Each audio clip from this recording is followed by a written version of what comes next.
Alright, let's go live. Let's open up some tables.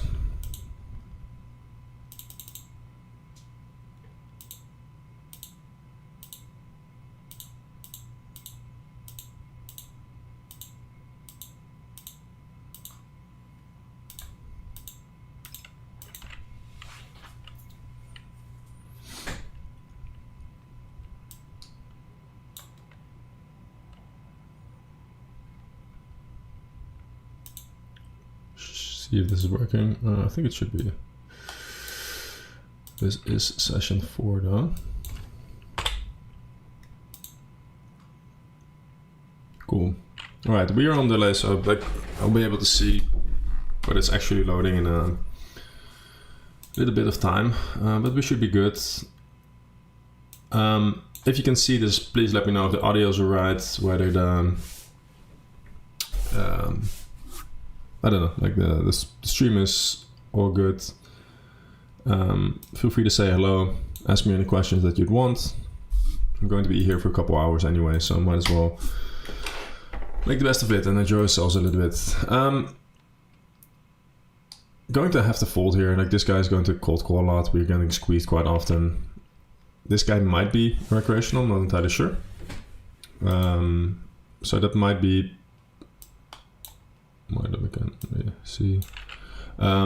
that might be something that we can check by looking at how many tables they're playing and stuff like that. Let's see, group view, 2-5.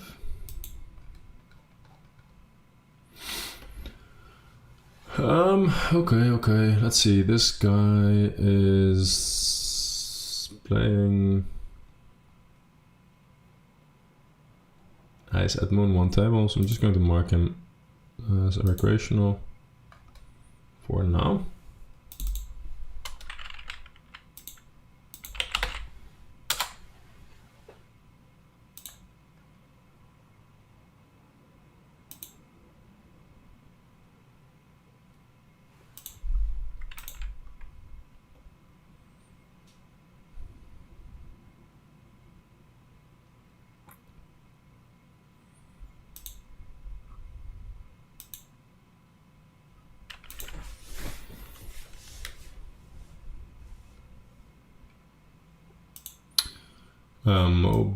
Roby is playing 40-27 over 71 hands, so probably going to be recreational. I'm just going to mark him as such, because he's also not sitting in a full stack.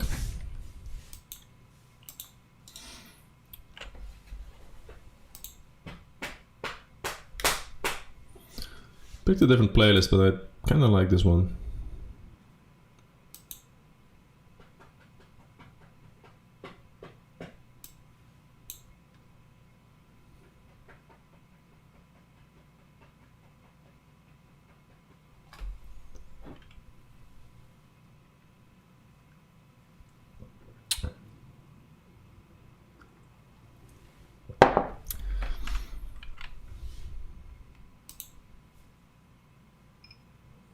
I'm gonna check here. I'm just trying to see if this table makes any sense to join. No, actually not. We're going to leave.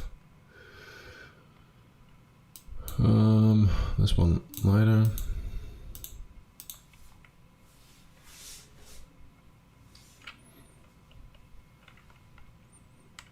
Hope you all are having a good weekend, wherever you're located.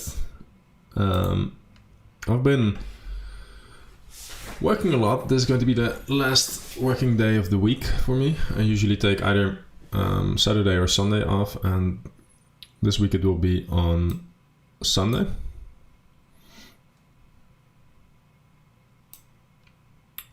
I'm not going to lead here, I think, with any part of my range. It would be like if it's more connected and a bit lower, then I might consider it, but here I don't think so.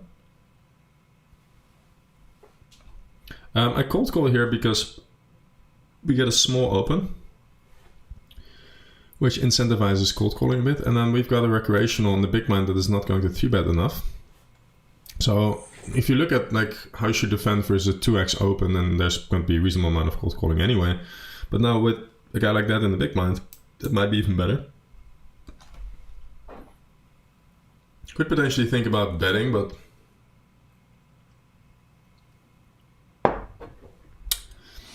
not necessarily convinced that it's the best line. This is an interesting spot. Had this guy folded, then I would have been tempted to call, even for spot size, but now I think we just have a fold. Thanks, Olwa. I appreciate it, man. Let's see if we can actually build some stacks today.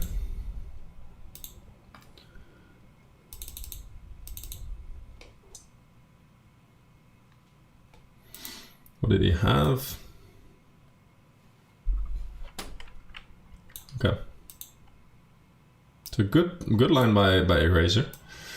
I think this Eraser has made Run It Once videos like, I don't know, a decade ago or something like that. Which is pretty cool. He's still grinding if it's the same guy. I guess so, because it's written with a 7, but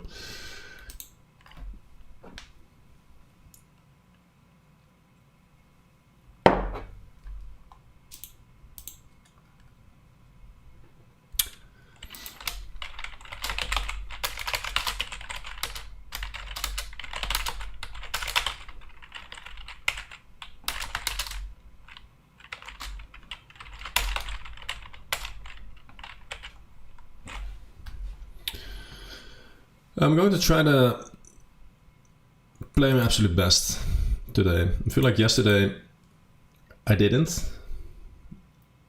Awesome. Is it possible for you to turn 22 in 22k and become a pro in 2 years? I'm not sure what that means. It's possible for you to turn $22 in 22k and become a pro in 2 years. For me, I'm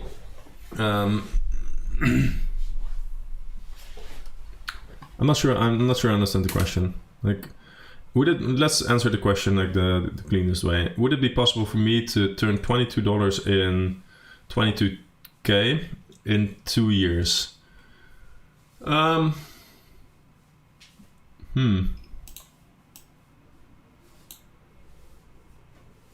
It's an interesting one. It depends on how long I would want. Like, I don't know. We'll see. Let me just play this first. I'd have to think about it for a second, and I kind of want to. I'm going to bet here. But 3/4. So $22. I guess the most important point is like from $22 to $100. Once you are there, things will get a bit easier.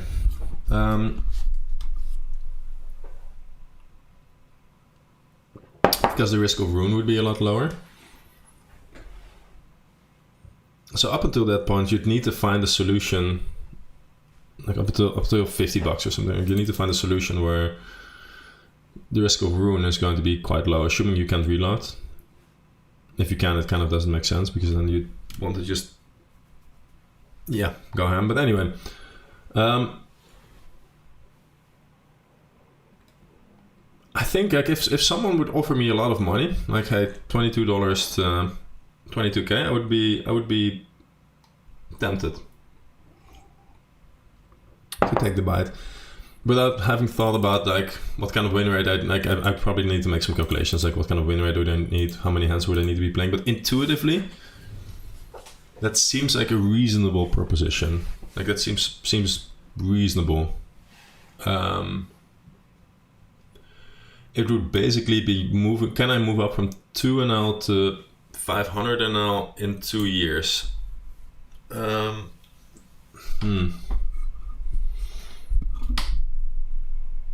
I think that's doable. Yeah, I think that's doable. Cool question. I have no idea if I understood it correctly, but don't you lose a ton of edge without labels and notes on rec tables?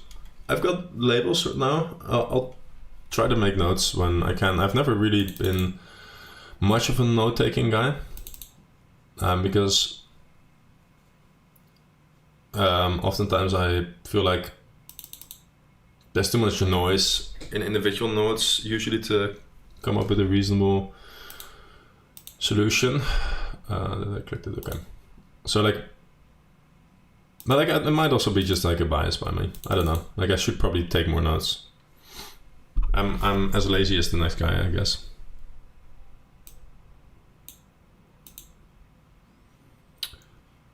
Graph at the first 50k hands. Sounds like a plan. That sounds reasonable. Let's do that. Graph every 50k hands. Do you notice there's less cash games running on GG nowadays? I haven't necessarily noticed that, but to be fair, yeah, like I play the worst hours.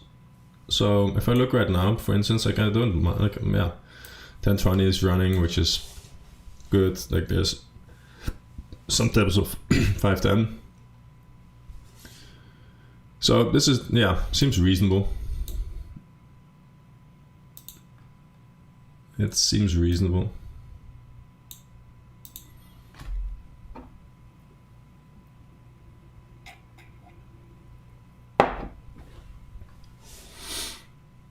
Oof.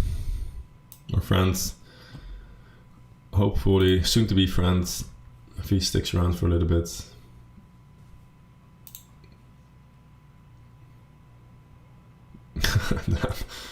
Like sometimes, I don't know, sometimes like, dear Lord. Raises, it just rips it in a top pair. Okay. That's good. It could be worse at least.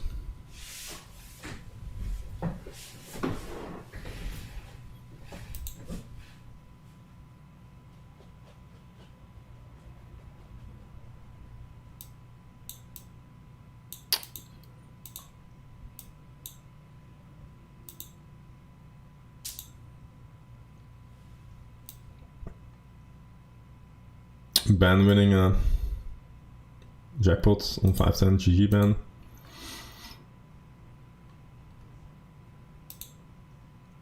Oh shit. Ben je Nederlands?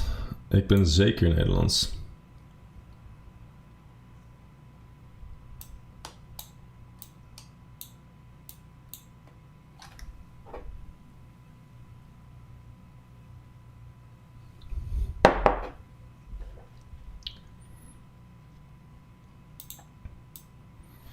Thinking if I can like think of a random Dutch meme that I can throw out that will make Sitan Nimir instantly know that I'm Dutch, but two suited connectors here. Get a min open. These are interesting. I'm actually going to go for this one. You'd need to 3-bet less often versus min because calling becomes, you get a better price to call, so you're just calling an awful lot more. So I speak Dutch randomly. So yeah, but I'm going to open this, 3-bet this at least. We'll keep rag battling on the table 300 a little bit, mostly because we have to, because we can't leave the table without not being able to open another table, but yeah. Cutoff, we're going to 3-bet. I like the 3-bet a bit smaller than usual from the big blind because I'm going to go a bit more linear.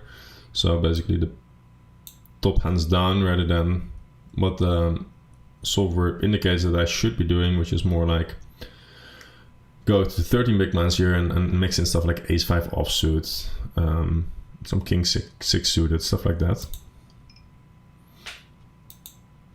Because I go smaller and more linear, I am allowed to range bet here.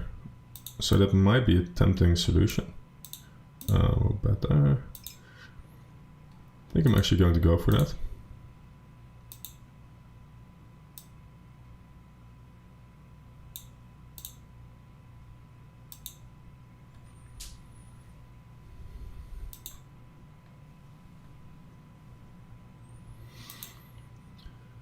Flush closing turn, I'm going to check very, very often. I'm betting at a high frequency with my entire range. My opponent is going to call a bunch of hands that connect with the board, and so he's, for instance, going to fold, I don't know, 6-5 of diamonds, but he's calling 6-5 of hearts, so he's going to have a higher concentration of flushes here than I do, which means that I will always need to be careful if I bet at a high frequency and then the turn is going to be flush closing, simply because of the fact that I still got a lot of random air in my range, and I don't have as many flushes as a proportion of my range. We get an insta check back. My opponent, or not insta check, but we get a check back. My opponent should be checking back some flushes. He should be checking back some sets. I think most players wouldn't. Still, I think we have a relatively clear check. I don't think my hand gets the value bet. I could be wrong.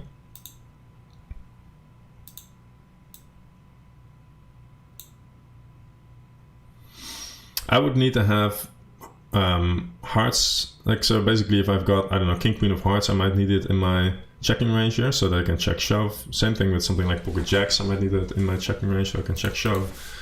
I would need to have some bluffs that can check shove as well. I don't know, something like king jack. Although I'm probably not 3-betting king jack offsuit. So yeah, it would be tough to find. Maybe something like pocket tens. Like I need to find some single hard hand. I kind of want to fold here. I block some of the random air combos that he can have. Do you think 50 NL and 100 NL is the same stake? I also 200 NL.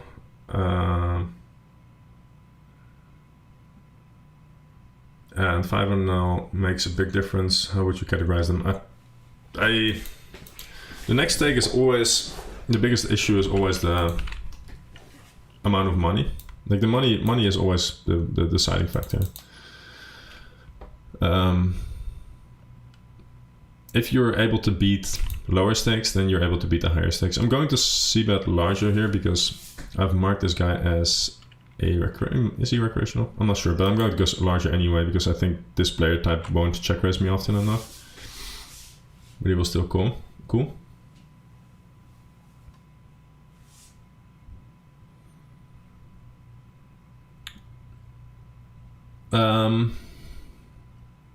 So the difference is usually not massive, and the skill difference, and then the skill difference is offset by lower rake usually, especially if you're not playing on GG, and that's definitely the case. Like on GG, the rake lower is kind of flat in a flat way. On other sides, like basically any other side at this point, although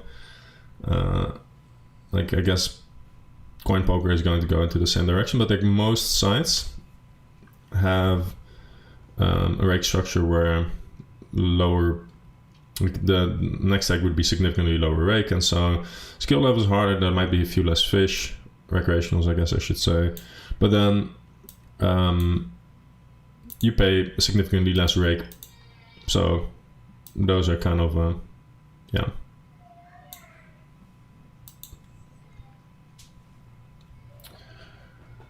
If you started to learn poker all over again, okay, wait, so I have lot edge and 2-5 not to go broke with $22.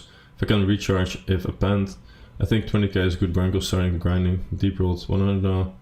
As full-time job, sorry, for English and Italian. Okay, so if you're Italian, then the pool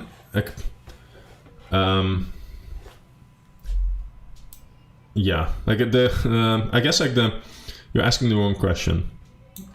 Not to be a dick. Last thing I want to be is a dick to anyone that is nice enough to watch the stream. But basically, we can't, like, you don't know where you'll be in 2 years. Like, there's too many variables to be able to accurately calculate where you would be. So what you'd want to do is you'd want to take a qualitative approach. What would someone do that would make it there, right? And then do those things consistently. There's a quote that's been thrown around in our Discord quite often, and it goes something along the lines of figure out the price for success and then pay it. So figure out the price for moving up to whatever 22k bankroll, whatever 100 nil bankroll, 200 nil bankroll, doesn't really matter. Figure out what would someone do that would have that bankroll, or that would grow itself towards that bankroll, and then execute. Do those things consistently, and then consistency is key. So don't like overdo it in the first few weeks, and then later you're like, I don't know, burning out, and or like you're doing it for 2 weeks and then don't do it anymore. Just be consistent with it and make sure. I'm just going to check and think win occasionally at showdown. If I get a bet here by this guy, I'm inclined to call. Nice. So yeah, and like answering the question, like what would someone do that would make it there? That's a tough question to answer in itself. But like that's the question you'd want to answer. You'd want the answer to. We've got plenty of players that have moved up from like from micro stakes to low stakes, then they joined Nacho CFP, and then now they're playing at the highest limits in the Italian pool. So it's definitely possible. The time frame, hard to say. I would probably deposit more than $22 because, yeah, like seems like relatively tough. But just make sure you're winning first. Make sure you're a very good poker player first. Like there's rarely a very solid poker player that doesn't move up, right? There's rarely someone that wins 5 big blinds per 100 hands that doesn't have any mindset issue that's not moving up. So I'm not sure when he goes pot here. I'm going to fold because he goes pot, and then I would call smaller bets.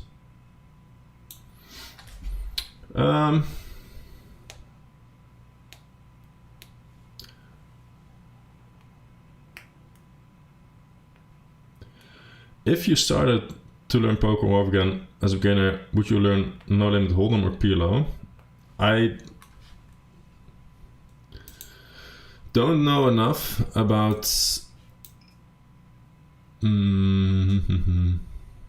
I don't know enough about PLO.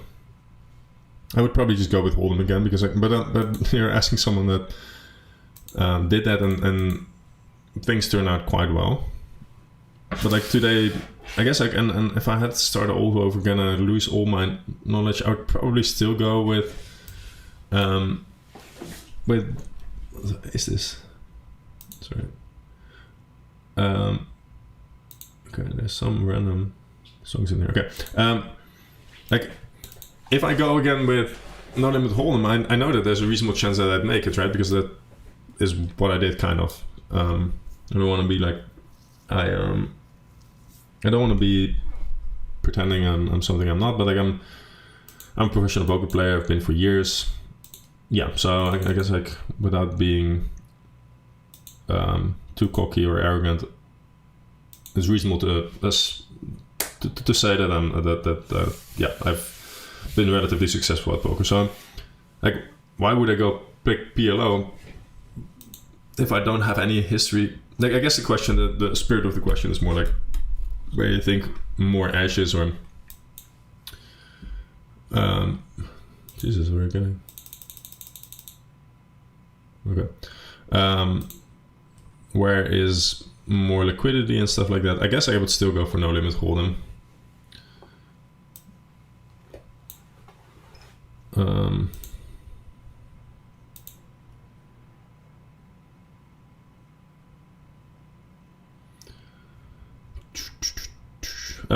Yeah, so I would probably still go for No Limit Hold'em.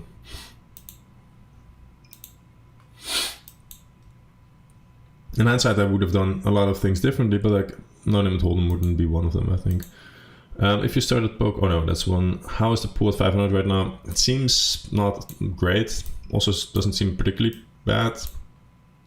Seems reasonable. But it's a Saturday, so my games are going to be okay. Not great. Yeah, and like the coin poker thing, it's not tax-free in the Netherlands. And the tax situation in the Netherlands is also like if I could make one request to anyone in the Dutch government, it would be, let me pay the tax. I'm happy to pay the tax, but please let me do it yearly rather than monthly. Right? Like that would be more than fine with me. Then I could play on any side I want. I would pay yearly tax and we'd be fine. But now the way it's set up is you pay monthly. So let's say I would play on coin poker. Let's say I would play, let's say I would play 500 now on coin poker. First 2 months I'm running pretty bad, and let's go once and 3 aces. Ooh, that's 1. Can we get the sweat at least? Having the sweat is always fun, I feel like. Oh, it's sad. Okay. I'm as much as of a dopamine junkie as the next guy, I guess. But yeah, like I let's say first 2 months I run bad. I lose 10k a month each. So okay, that's shitty, right? But that's the way it goes, unfortunately. You can't always win. Month after that, I win 20k. So now I'm back to break even. And I'm like, okay, this is good, great. But then the Dutch government is like, no, in month 3 you won 20k. So we'll take a little under 40% of that. So let's say a little under 8k. So I didn't win any money, but I need to pay 8k now, which is annoying. GG is tax-free. All the regulated sites are tax-free. Every site that, I'm not saying every site, like there's many, but all the sites that have a license, those are tax-free. So it's GG, iPoker,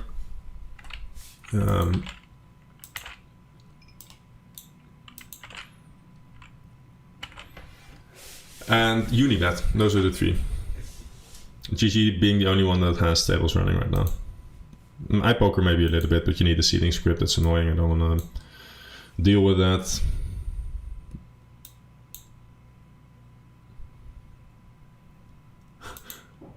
This is really tilting.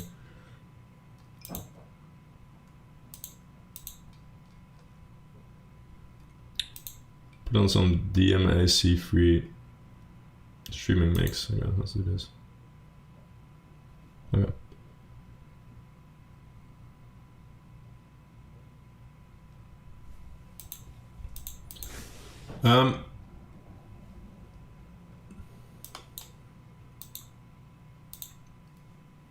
Yeah, so like our licensed sites are paying the tax now. I guess we just bet every ace here for 3/4 or something like that. Do we ever check back? I don't know.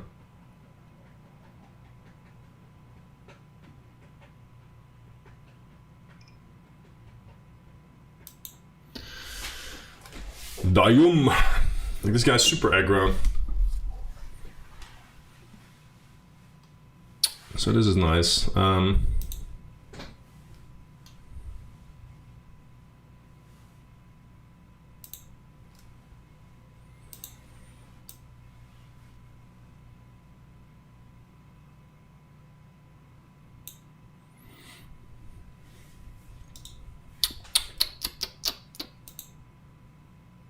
I'm so good. I'm so good. Where are you?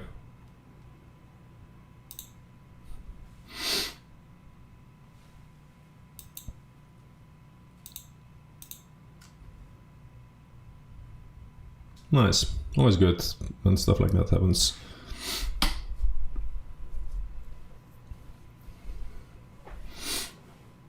So yeah, like GG pays for every dollar that they get out of me, for every dollar in rake, not in net profits, but in rake, they pay 40% tax. Then outside of that, they have to pay the, what's it called, like the promotions to me. And then the rest they can keep as like obviously operating costs and whatnot. And the rest is their profits. I'm not entirely sure if like they also need to pay like revenue tax or whatever it's called.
Theoretically, I might need to check back occasionally, but I think I'm just going to go and bet 40% with range and move on. Got a quick-ish call.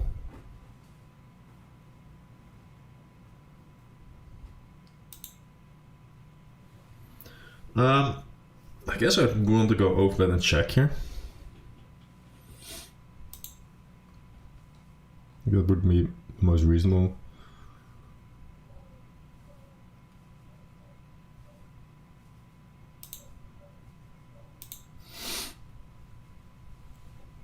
Sizing there, I think.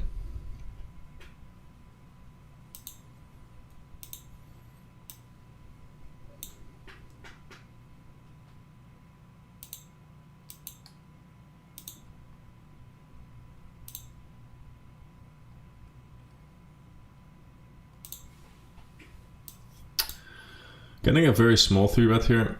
I'm going to call, I think.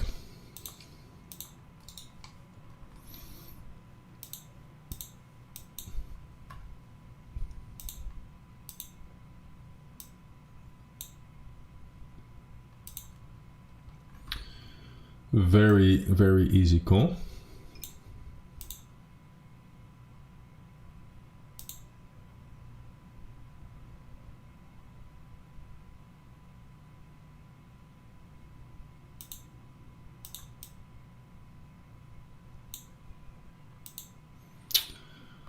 I'm going to bet here.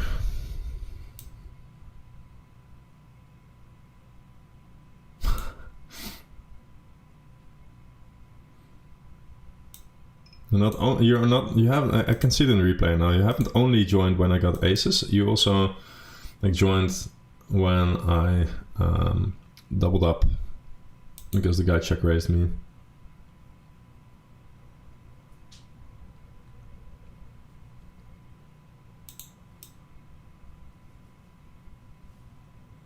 Always nice. Eagerly looking for the I'm so good emoji. I can see the thrill in my eyes.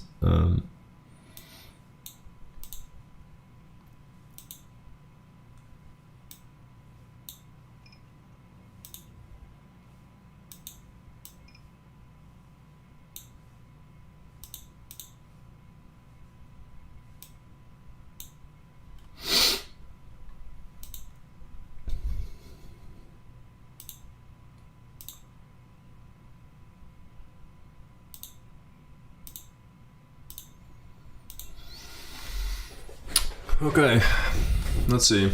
We'll try to mark everyone that is on our tables right now.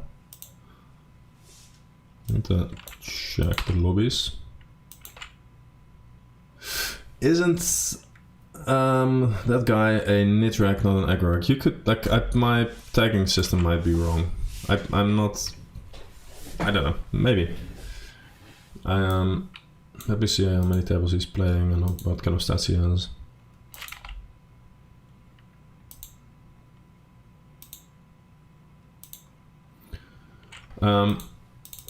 It could be. I might have just incorrectly tagged him.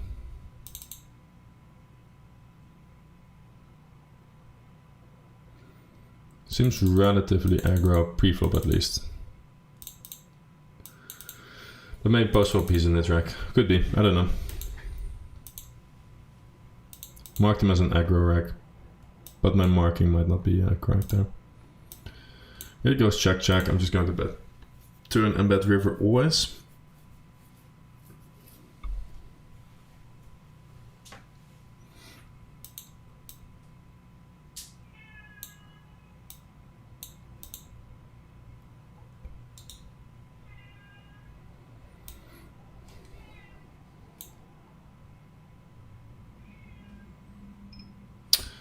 I'm getting a raise by our friend here. I'm going to fold on a triple Broadway like this, I think, but not super thrilled about it.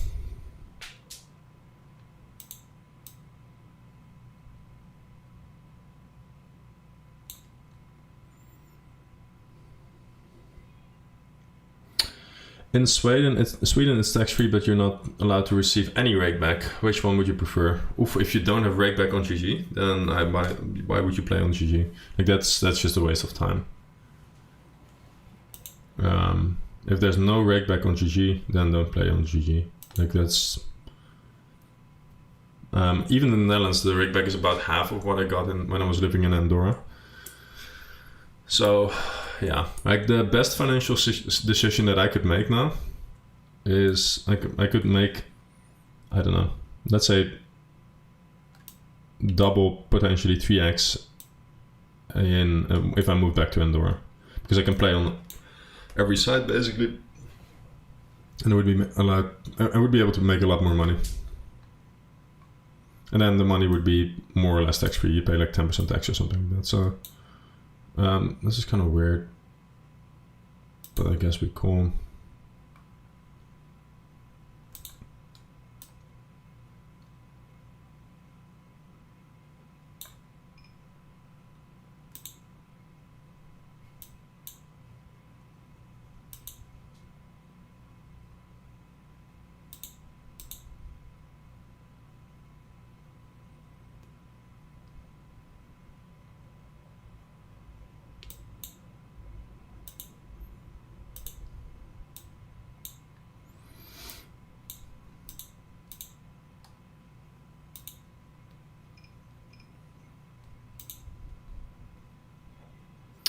So I don't know. Sweden seems kind of tough. Like basically the biggest challenge that the beginning poker player has usually is the place where he lives. I guess I check down height life a little bit.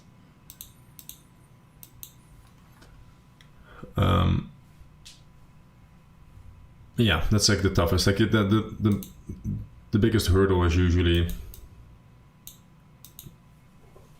like making sure that you live in a jurisdiction where you can just play.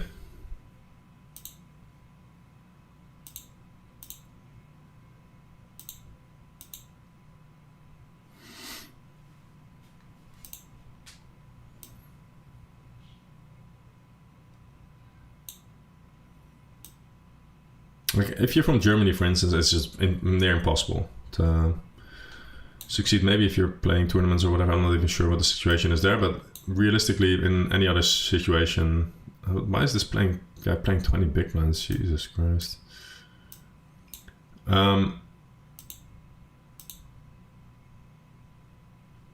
Let's put this here.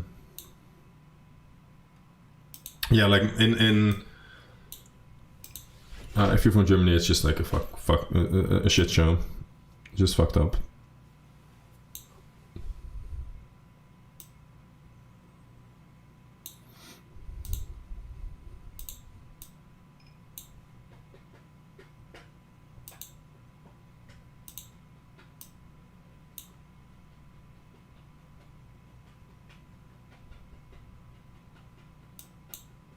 Oh, fuck, I accidentally call with queen high. I call with third pair on the table. I'll show you that in a second. But it's just stupid. Here, like this do it bets on the river. I'm like, okay, well, I've got 3 pair. Why would I not call? I'm going to check back on the turn on this flush closing turn. You could bet it. Either is fine.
Could 4-bet here, we could call.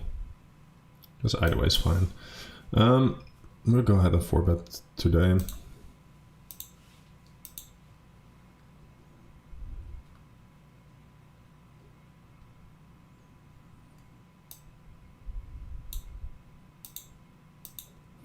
But yeah, if you've got any tips to convince my wife that we need to move back to Andorra, then much appreciated.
Yeah, we'll see. We'll see. I'm playing relatively bad hours. So my expectations for like this challenge are, if I can play at like 0 big blinds per 100 hands pre-rake back, then I can live with that.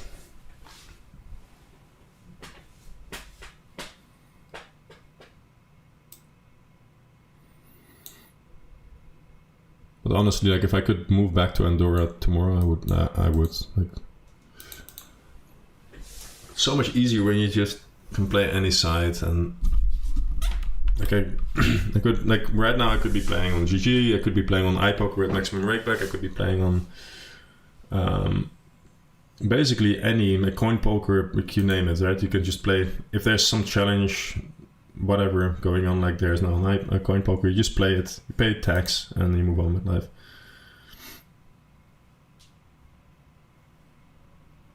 And it also feels kind of flimsy because like there's more restrictions every few months, every year on online gambling in the Netherlands. So yeah.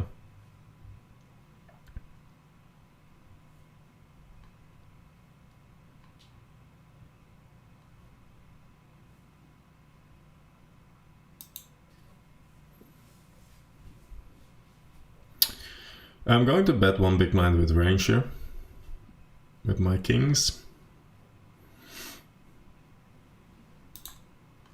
We'll look at like the timing. If he quickly calls, then that should give us some additional information.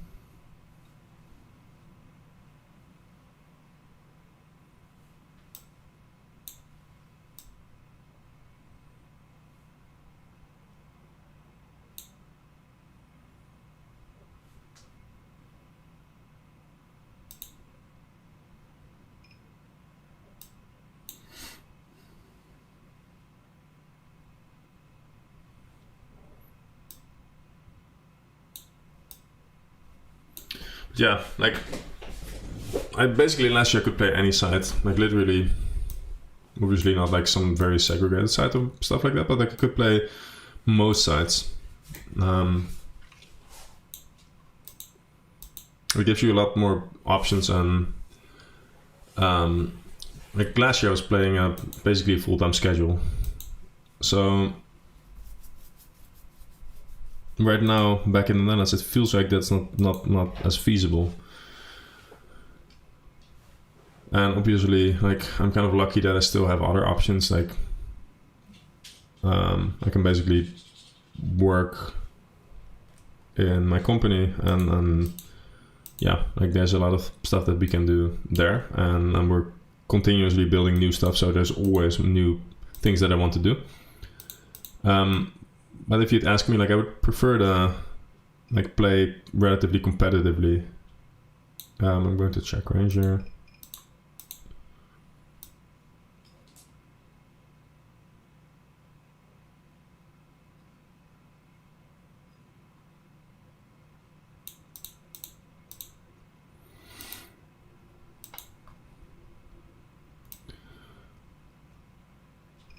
I would go and bet quite often.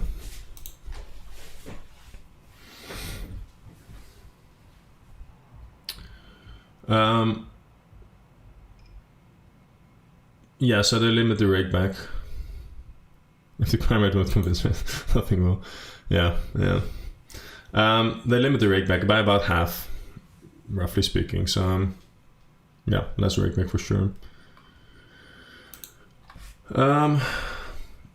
Which win rates you have in this game? So I'm not sure about 500 now. I mentioned this on earlier streams, but I've got like a win rate of roughly 0.7 big blinds per 100 hands at 1k pre-rake back. So like with rake back, that's like roughly 4 big blinds in most jurisdictions, and then less so in the Netherlands.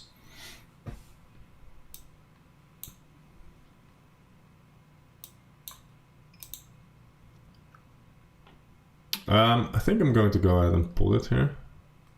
Are we? Oh wait, what are we going to do?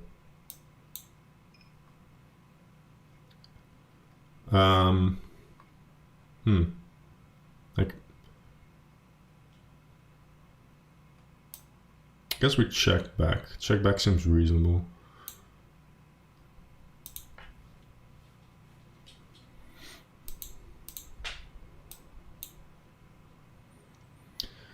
Like versus any 9, we are not really gaining more by betting, I think. Like, if we bet the turn and the river's a queen, sure, then we win a bigger pot. But if we check back the river's a queen and he has any 9, he's going to be betting himself. So we can then come over the top. But if we check back here, then we might occasionally get a random bluff by him, or we can bet the river and he might call me down with anything but a 9. So yeah, like I don't know about 500 now specifically. I haven't, like, I made an occasional video for Run It Once, like, but I haven't really played it.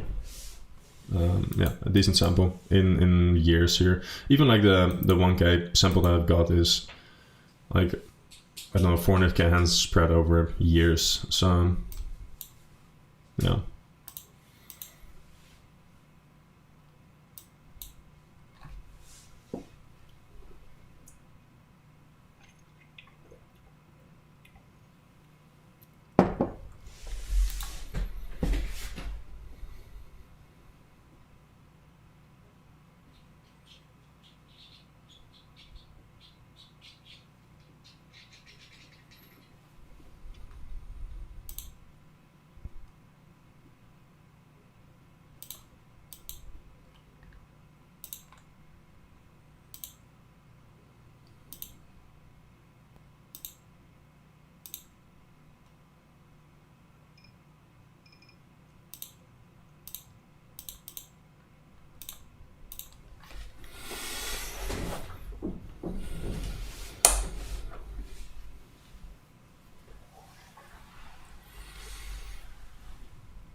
Yeah, not much to say here.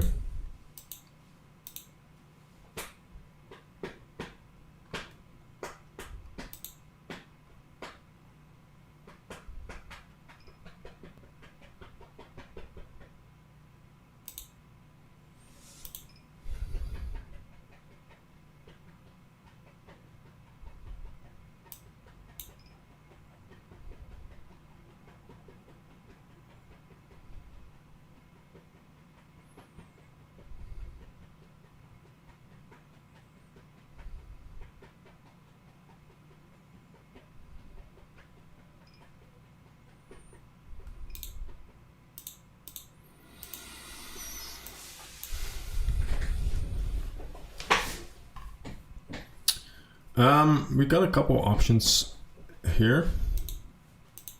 4-bet or call.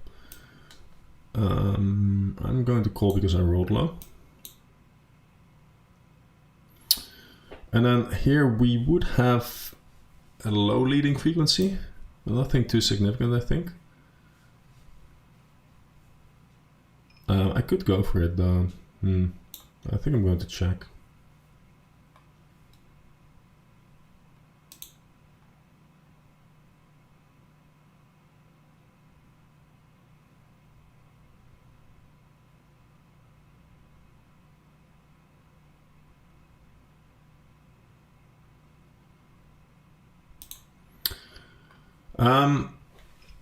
We get a range bet here.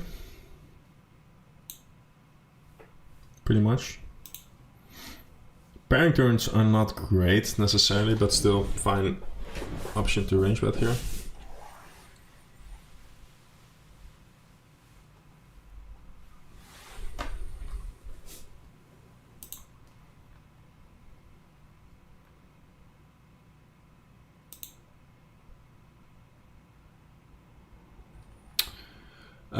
Getting raised.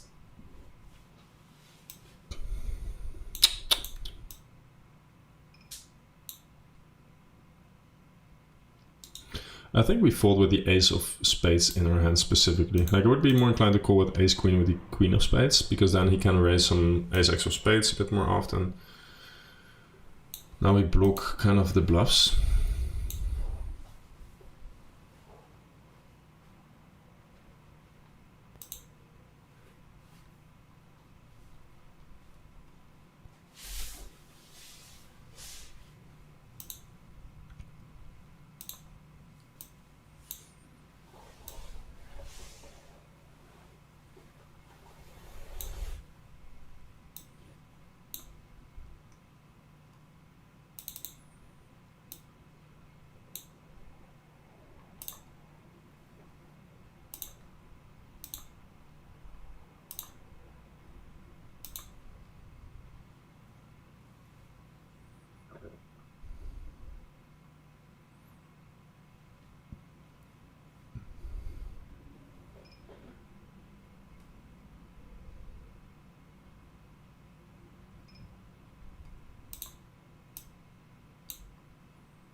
Would you agree that from a pro perspective, MTTs is like a more viable choice than cash in the Netherlands, considering GG is the main option over there? I don't know, like possibly. I don't know enough about the MTTs and the amount of money you would be able to make in it. Like, yeah, probably to some extent.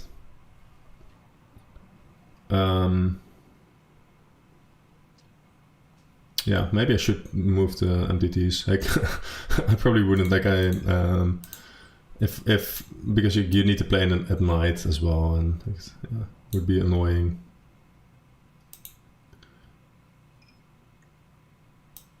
Aces twice, kings twice. Sorry, but like, yeah, probably it's a more reasonable option.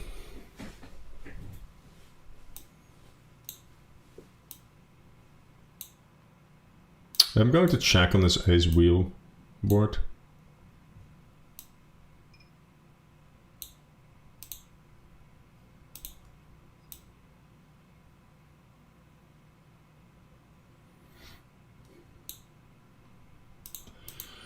I think this guy might raise me sufficiently if I block bet here, small.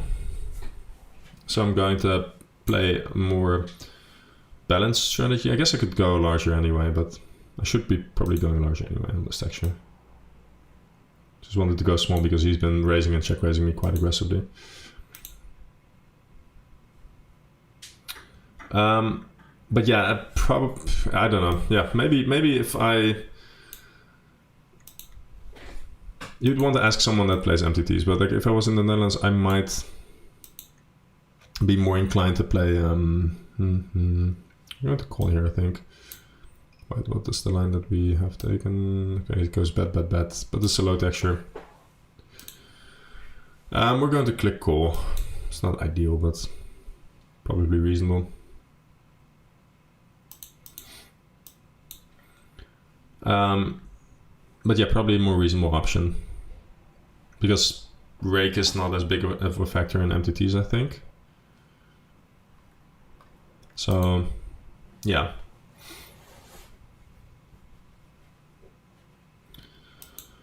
But to be fair, like it's still possible, right? Like, I know players from the Netherlands that are playing professionally daytime cash games, right? So it's definitely possible. It's just like harder, a lot harder for most. I'm going to bet smallish here and never fold, basically. I would not fold on a 5 turn and then he goes mad. I'm just going to put it in. How many tables are you playing now? I'm playing 5 tables currently, but I'm like hopping tables a little bit here and there.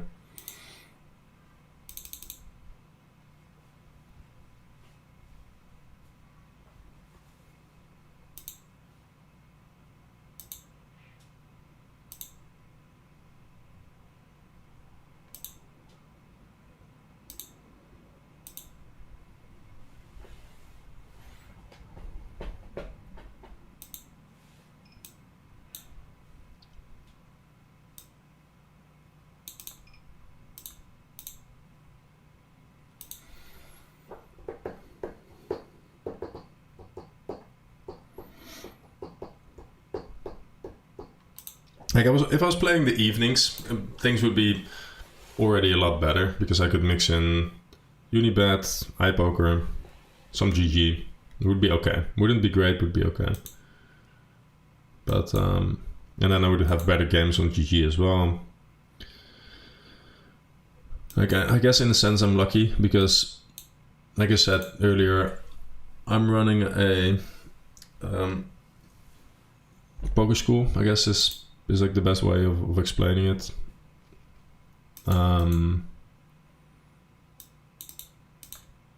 So that is where most of my regardless of what I'm doing, like that will always be the main focus. So in that regard, like this week for instance, I wanted to stream like 4 days. I streamed a couple hours yesterday. Today also less than I intended. So yeah, luckily I don't need to rely on poker anymore for my income.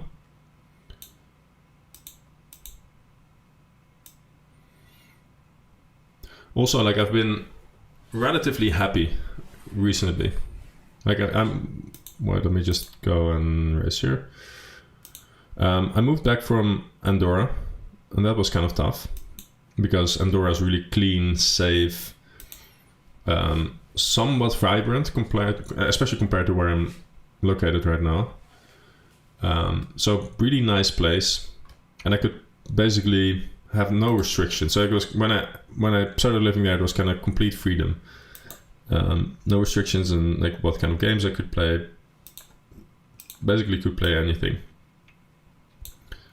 And also I liked living in the mountains, and then like no matter which direction I would go, within 15 minutes I was in the mountains, or it could be in the mountains within 2 minutes if I wanted to.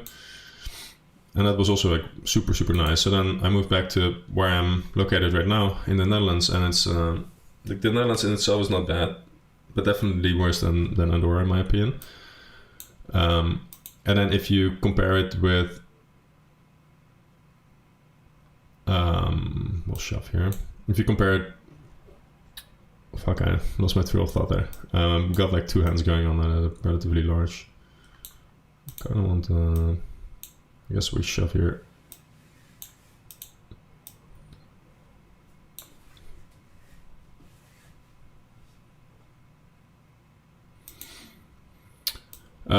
Versus the wall, I have no idea what kind of player this is, but he goes bets large on the flop and then now large on the turn again. Yeah, so like right now, I'm living in a smallish city in the Netherlands, kind of like a poor city as well. So yeah, not great. Anyway, I was kind of when I moved back in December, end of December, I was kind of depressed for a bit. Kind of felt annoyed that I wasn't able to do the things that I would really like doing, like play higher and just share those experiences on my blog and run it once and share them in my blog in the Discord server and just like do that kind of stuff a lot more.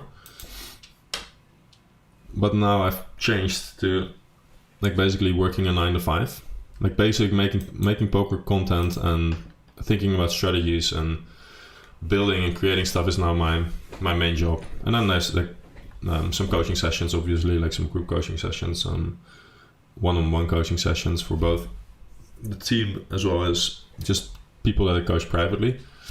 So I definitely can't complain about my life. There's a lot of freedom. I just work 6 days a week, and then because I do that, I don't really set an alarm anymore. I just wake up with the kids, and if they wake up at, I don't know, sometimes they wake up at 7:30 like today. I just wake up at 7:30. When they wake up at like 6, I wake up at 6. Obviously less appealing, but like we don't have control over that. And then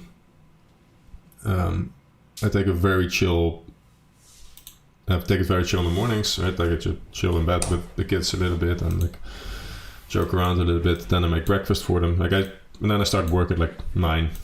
If it's like 9:30, which sometimes happens if we wake up late, it's 9:30, it's fine. If I don't have a call, I can live with it because I'm working 6 days a week, so I can just, take it relatively chill. So like in that regard, I've got a lot of freedom and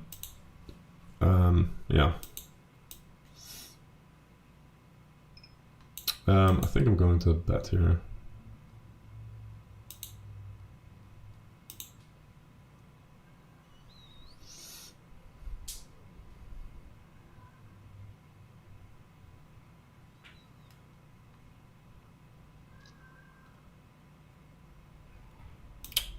Solid line by him. Let's see. We have like an older nickname for him. Okay. I've seen the nickname before, but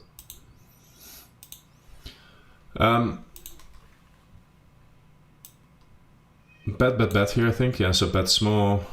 Turn. I could go over bet, but it's a triple Broadway as well, so I go a bit smaller because a lot of straights come in. And on the river, I don't think he has enough flushes, so I just bet over bet. But he does. So GG. Good for him.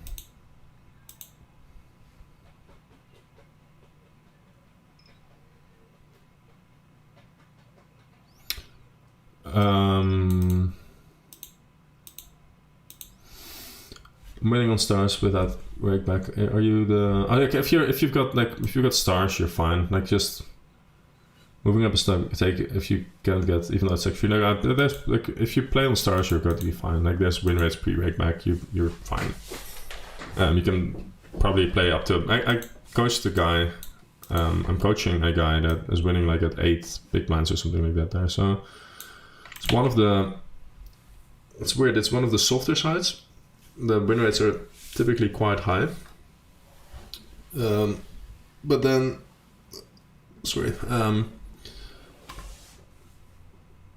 let me just check this hand.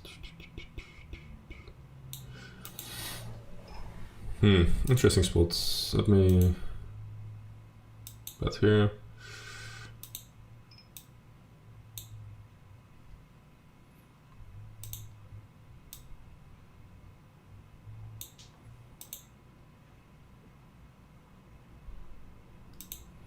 going to check shove here, I think. I don't think I'm getting a bet often enough compared to what a solver would do. But if I get a bet, then I can check shove, and I think he will overcall quite massively.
Call.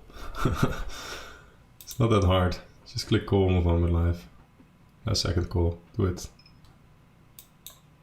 He has like a full 6 timing cards. Like this must be the last one, I guess.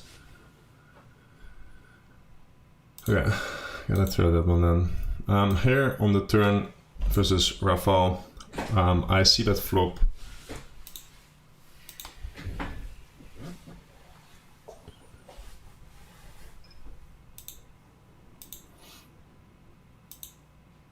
I see that small. I get a bet on the turn here. I'm calling.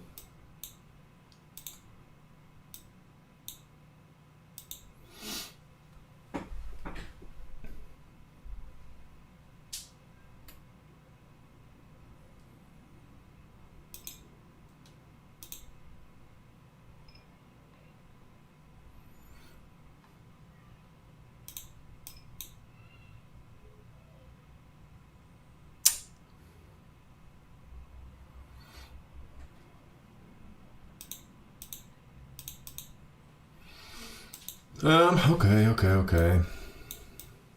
Maybe we should have raised the turn now. I'm not entirely sure. Like probably not. It's fine to call there. I'm not saying that it's not, but I guess I block some of the hands that are going to value bet the river. I'm not sure. Might want to sim that one at some point. How many hands did you play in the NL 1K on GG with that win rate of? That's more 0.7 big blinds per 100 hands, 0.8 big blinds, maybe something along those lines. I can't prove it to you right now because I've said this on an earlier stream, but like I've deleted my database of hands last year. I threw away everything in my documents folder because I needed to clean up space because I've got like the sims of the team on my hard drive. And then I thought, okay, let me just throw away everything that's in that folder, not realizing that the database was in there as well. But anyway, I was like 0.7 big blinds over 400k hands. But the problem with that sample is that a bunch of it was like old school GG, like when there was a high hand checkpot and stuff like that. So yeah.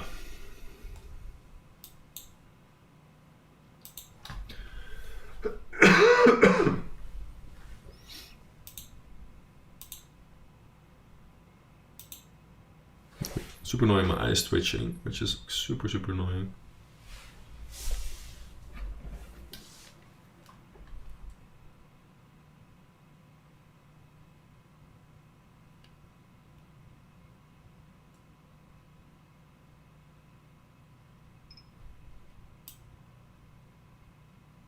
Close, but I'll fold. It's probably a fine call, but yeah.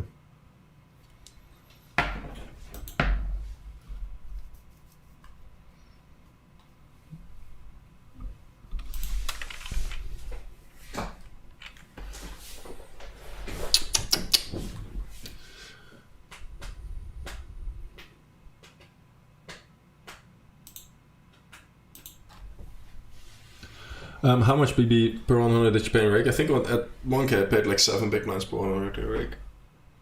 Something along those lines.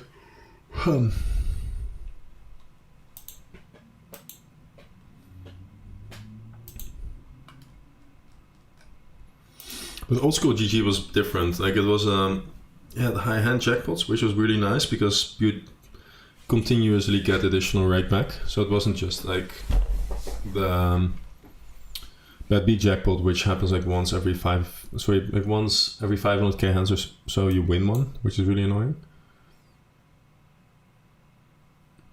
Why would someone who have an 8 big blind per 100 hands on stars have coaching? Like to be fair, like was a relatively small sample, probably not as true win rate, I would guess. That's one. Also, it was like mostly at 100 and all, so there's that. He mostly plays live as well, so yeah, like it's the funny thing is like it's usually winning poker players that get coaching, right? Like yeah, like usually. And it's not always like the weaker ones either. Like it's usually guys that continuously invest in themselves and stuff like that that get the coaching.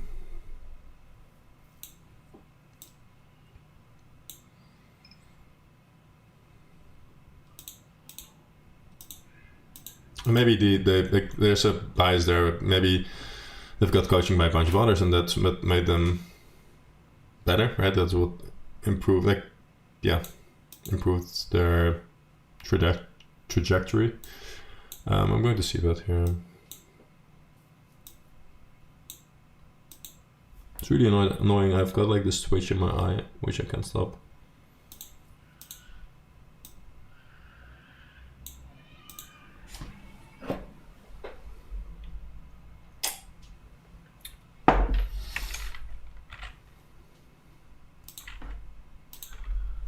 Talking about coaching, by the way, like there's a link to my website.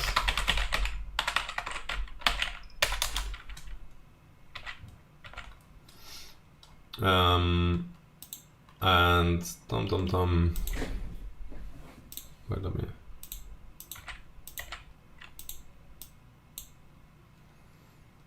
There currently still is a sale going on for 5 more days. Not sure if I can make this so small you can see it actually. I guess kind of. Ah, fuck, I didn't want to do that. Okay, that's good. 5 more days. And I've taken on one student yesterday. I'm going to have an intro call with someone. I'm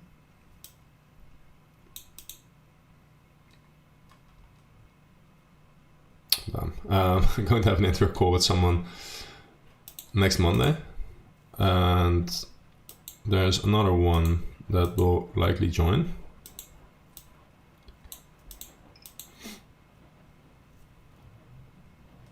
If we get like some sort of a 4-bet here randomly, I'm just going to put it in.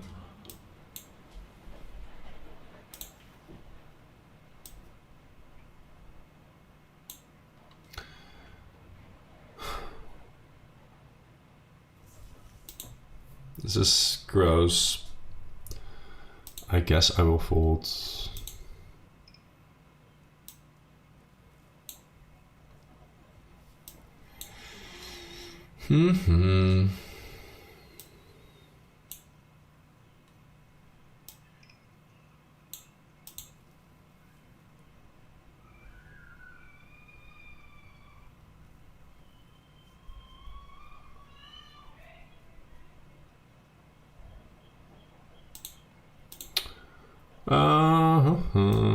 Let's see.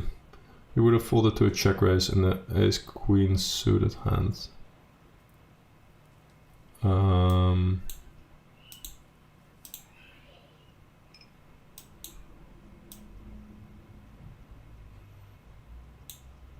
Yeah, perhaps. But like, sure, like yeah, for sure. Like if you're playing versus a more nitty player, then probably reasonable to bet yourself there. But like this guy's somewhat reasonable, I guess. So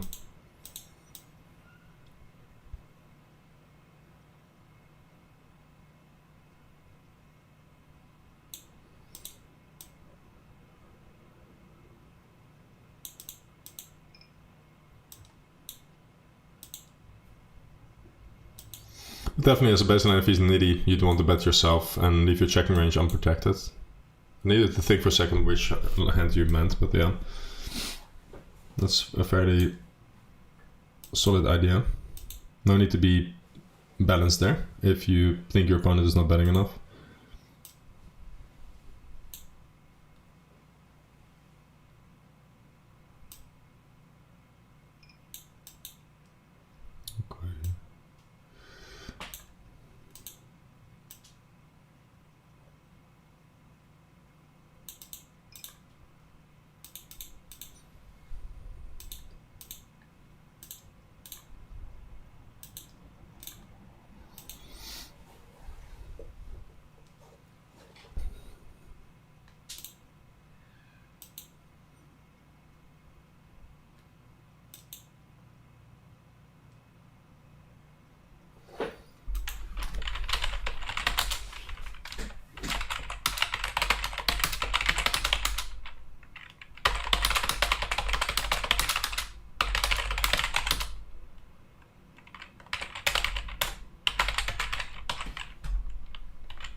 Go ahead and check raise here. Now, I just want to overbet, I guess.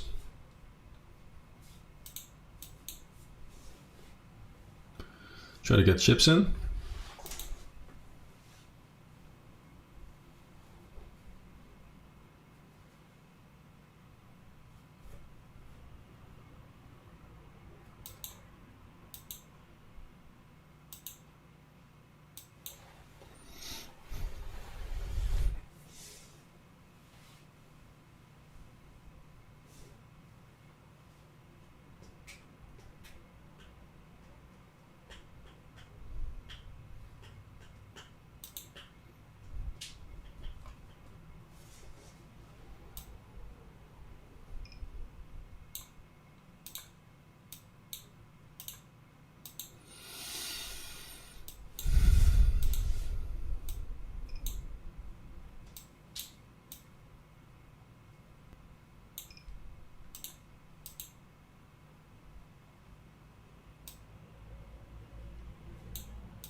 We're probably going to defend Queen 10, Jack 10 type hands, like King 10 with a heart in our hand, King Queen with a heart in our hand. So I'm probably going to fold this and then defend those other hands, but it's close, I'm not sure.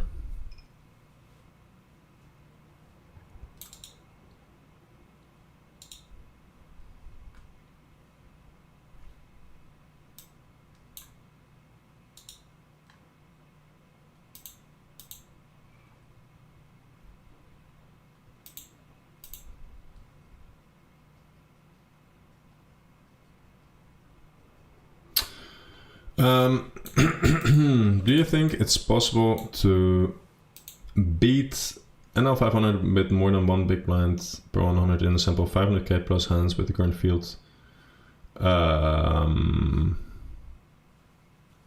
It's hard to say. I would say yes, probably yes, yeah. For most it isn't. I'm not sure if it would be for me, we'll have to see after 500k hands, but I think it's definitely doable because like if Gary would offer me or someone would give me even odds on Gary, I'd probably just max out. And there's a bunch more players that, yeah, I would be relatively confident that we'd do well.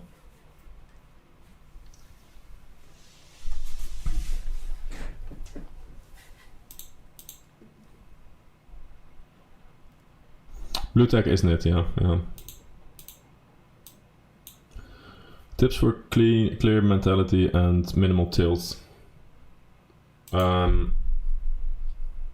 Make mindset flashcards.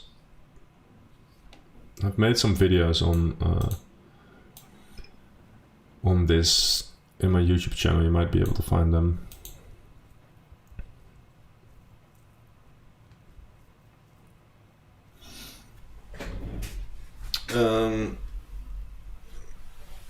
And blue tech is not net, but like passive, like more passive player. So doesn't need to be an actual massive nit, especially if it's not light blue.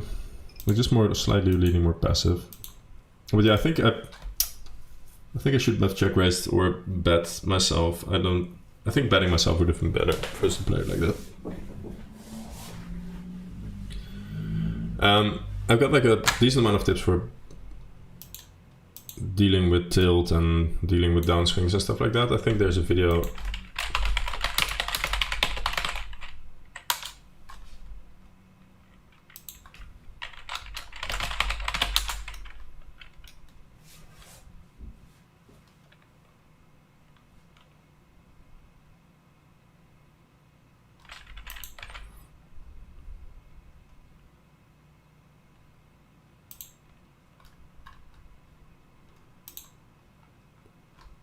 And I made some, I can see now, I made some, it's kind of funny.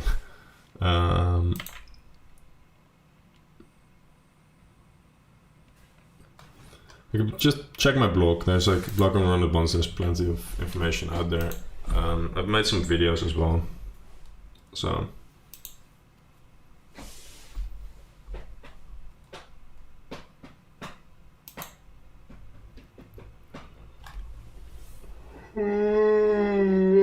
Sorry about that.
Yeah, so is one big blind per 100 possible? I think it is possible. Very select few, let's say, group would be able to do it. You need to table select somewhat. You can't just play any tables and play 9 tables. But overall, I would guess that it's doable.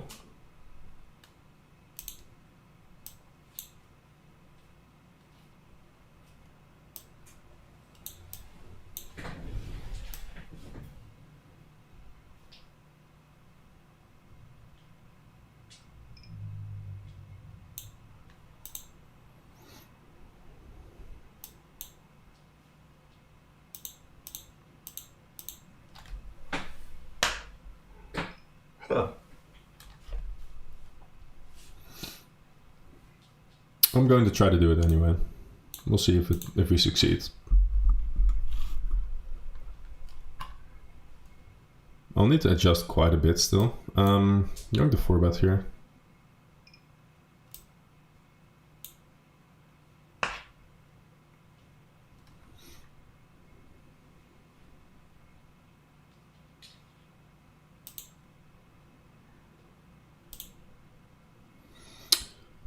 Gary Chappelle is his name.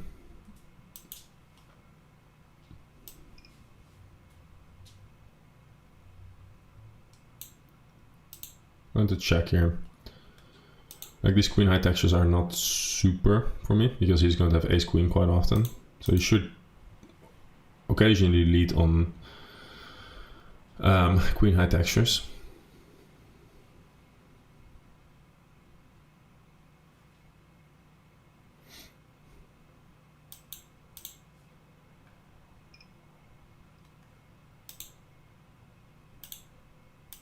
I'm going to bet once here. Like, I'm going to have a decent amount of ace highs that we'd want to check back.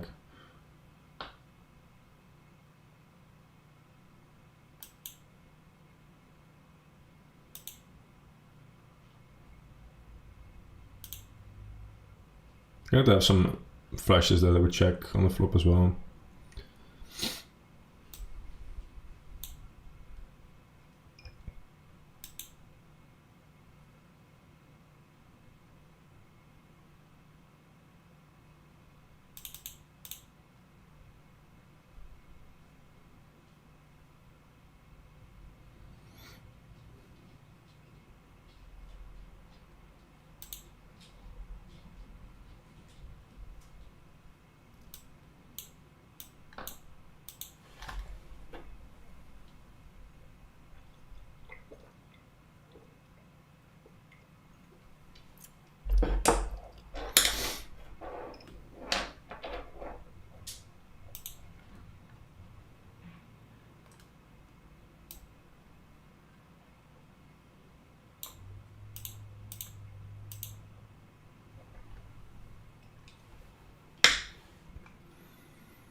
Imagine the ace of diamonds and our opponent has jack 10 of diamonds.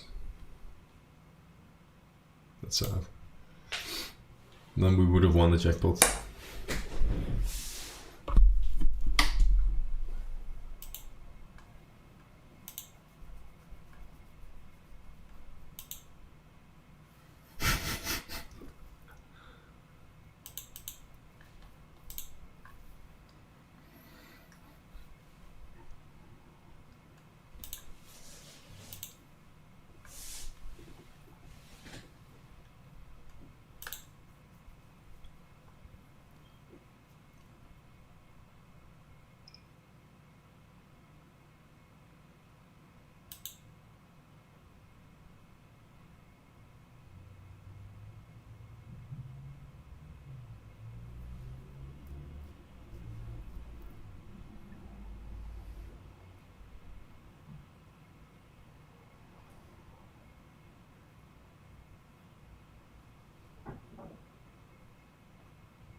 Going to 3-bet too often here because this guy's not going to 4-bet me often enough. This player profile is, at least.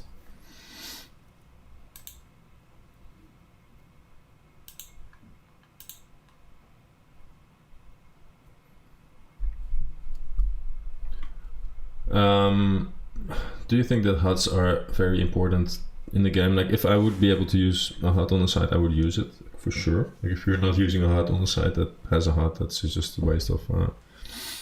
like, never discard any information that could be valuable, but it might be valuable when you're making your exact decision. At the time, it doesn't really matter because having the information out there is always going to be better than not having the information.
Like I've been toying with the idea of moving the challenge up to 1k plus. Like that in itself seems like quite appealing.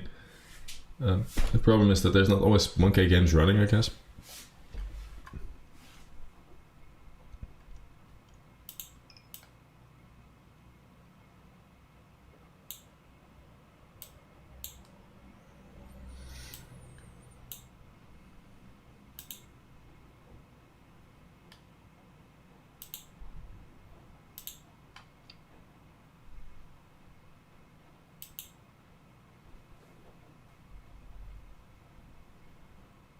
Going to have a lot of hands like this, so I wonder if but like he doesn't have pocket jacks, pocket tens as often, so should be doing okay here.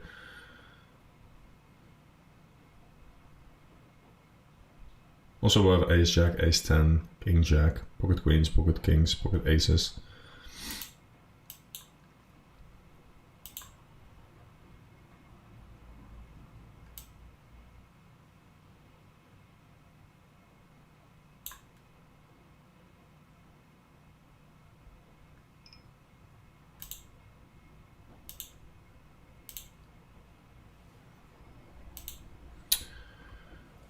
Here, this is going to be a pretty decent bluff. Basically, what do I want here? I want to block aces, which I do. I want to block ace jack suited, which I do. I want to block queen jack suited, which I do. Ace 10 suited, queen 10 suited. This is going to be the bluff that I'm going to be making here.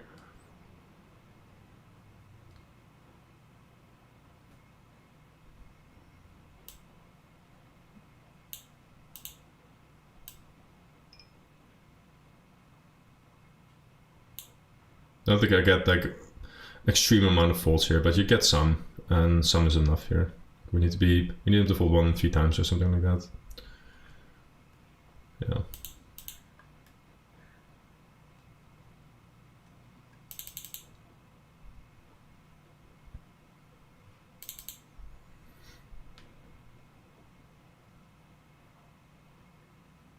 Guessing this is something like pocket eights that's timeline calling. I'm not going to overbluff here,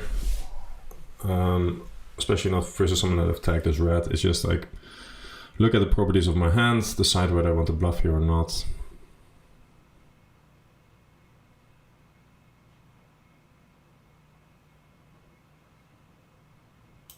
This seems like a pretty decent bluff. Let's just bluff him. And bluff. Not sure why he's thinking for this long, like either call your pair or not, right? Like it's not going to be a massive deal here. Like I'm going to have unpaired hands. Okay.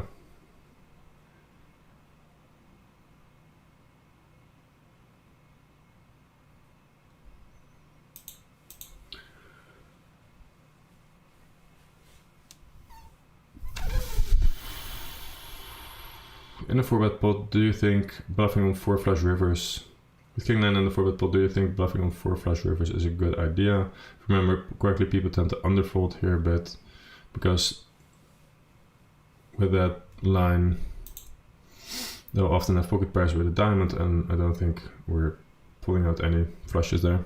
That seems like a reasonable take.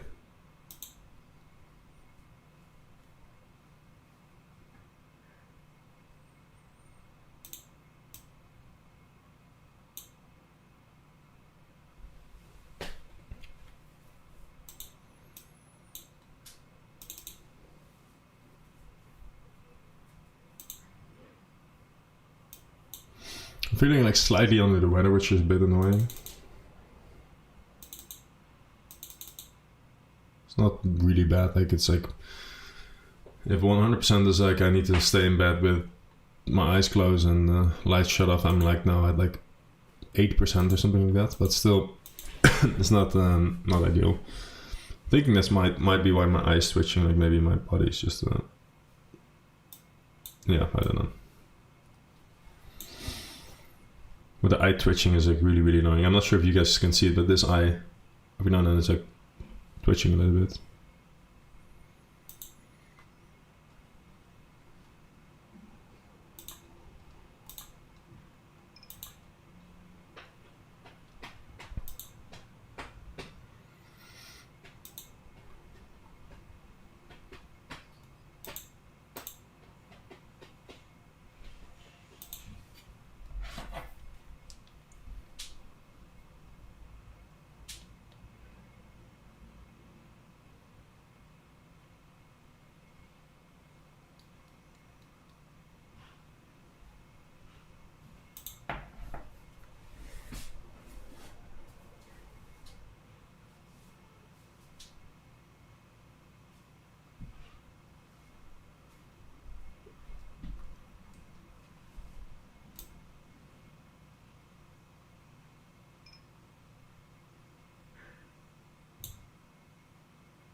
I think I'm going to range bet here because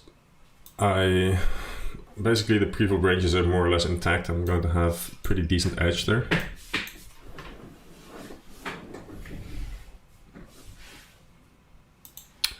I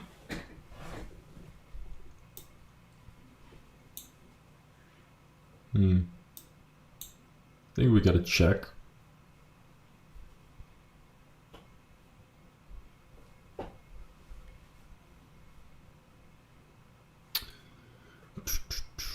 I think with this sizing we call. Having the clubs is not great though. Like he will have to call some king queen type hands that we block.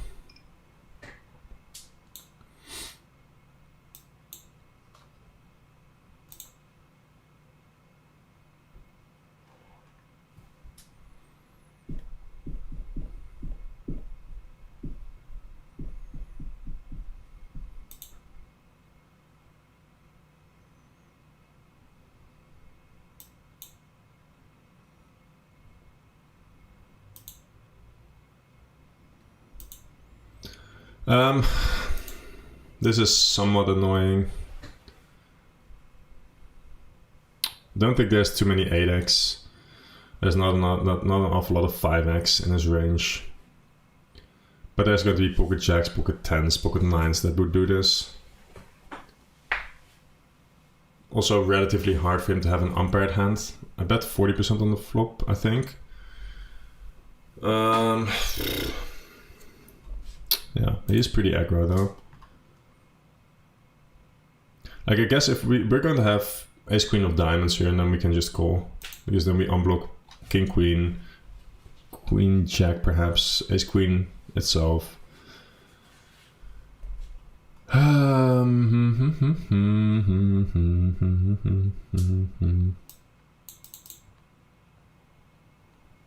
think this is just going to be something like pocket jacks quite often.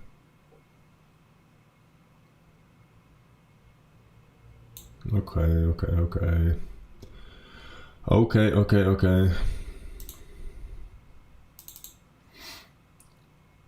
I think probably 8-8 or 9-9 as well. Like something like that. Because I feel like a 5-out pair, so something like a jack would never fold the river. A 10 might fold the river, but like a 10 is a pretty decent bluff catcher. So if you're going to time back, then probably time back call.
Like this is another thing. Like I prefer to play 5-10, maybe mix 5-10 and 10-20 or something like that. I guess that might be an option.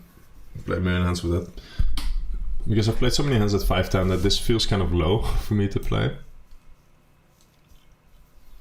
Most hands I've played is 1k, then 2k, and then 500 now, I guess. So, and most of those hands at 500 now have been way back as well. So I don't know. The main reason I picked 500 now is because sometimes you don't like, let's say I would want to start a session right now, then I'd be like, okay, there's one table, 300 rack battling going on. Yeah, and nothing else. I would need to wait like 20 minutes to get a seat, potentially, which is annoying.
Check call might be reasonable there, for sure. At ace queen hand.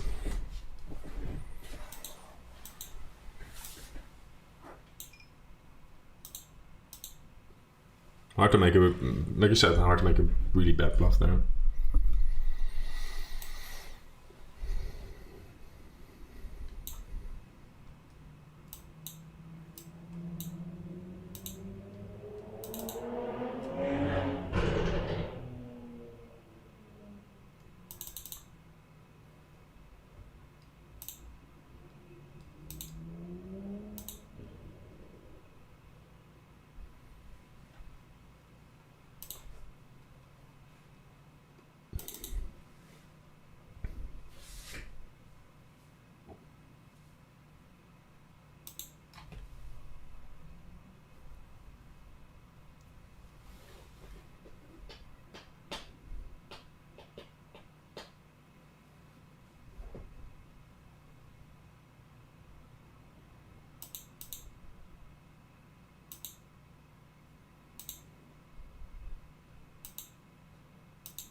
Might grab myself a cup of coffee here, which would mean like pausing the tables, and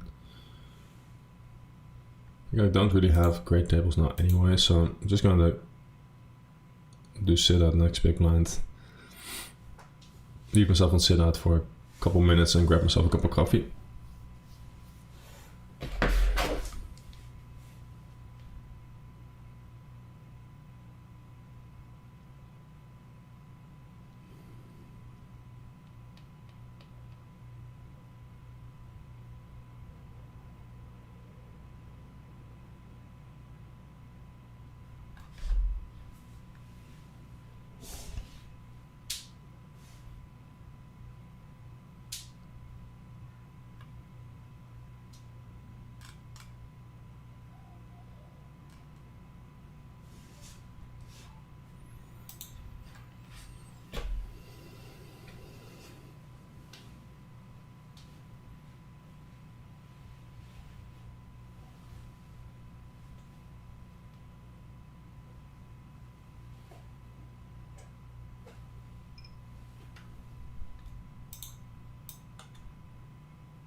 Technically can't range bet here, but going to bet my hand for sure. Right, so we got 1 table, 2 tables where I'm sitting out now. I need to wait this last table.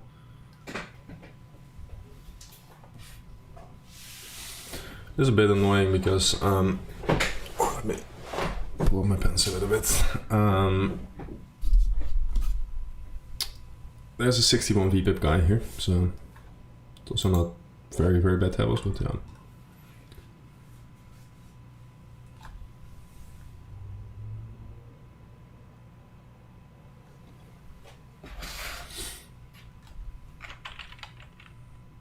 When I get back in like a couple minutes, we'll do like a fun calculation. Like if we have like 1 big blind per 100 hands or like 2 big blinds per 100 hands, how much rake back we would be getting, what the profits would be over 1 million hands, etc., etc. I think I've made a spreadsheet not too long ago, so should be fun. Let me see if I can find it still.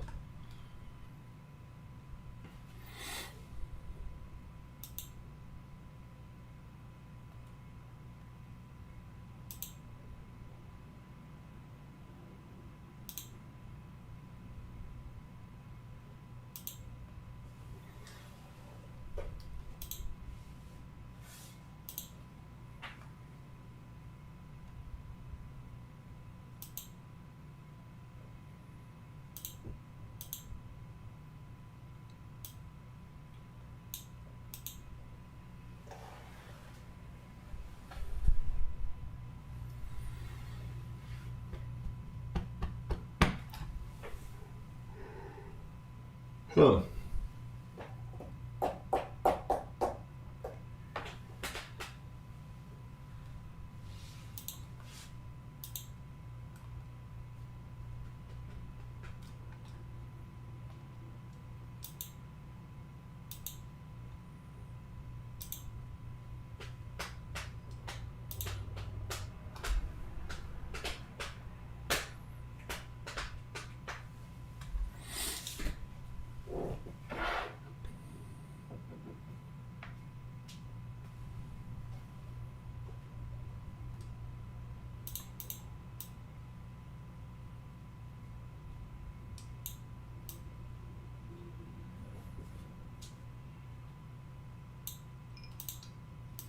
I'm going to check here. It's kind of in between.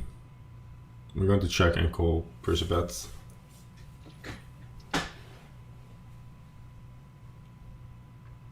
And check. Run to get us some coffee.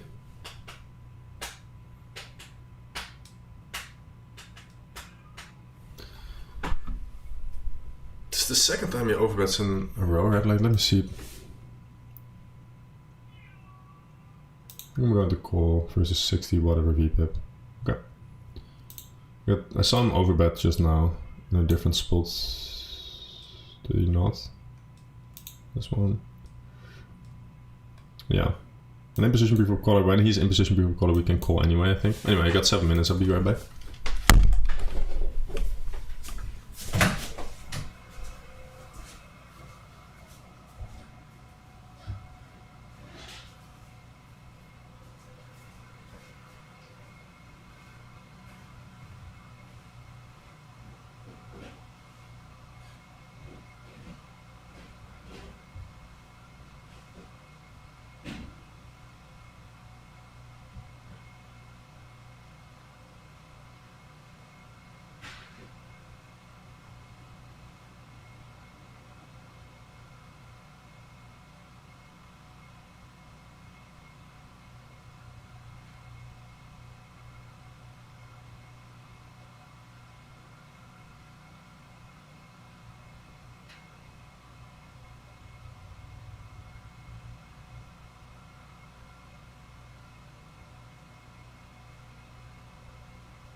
Alright.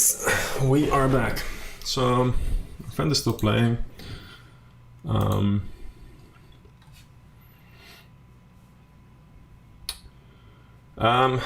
Which pots positions and boards are hardest for you to play? Are you working on drills? I'm not studying anything for myself. I think you should. Okay. Let me try to see if there's some tables running. Okay.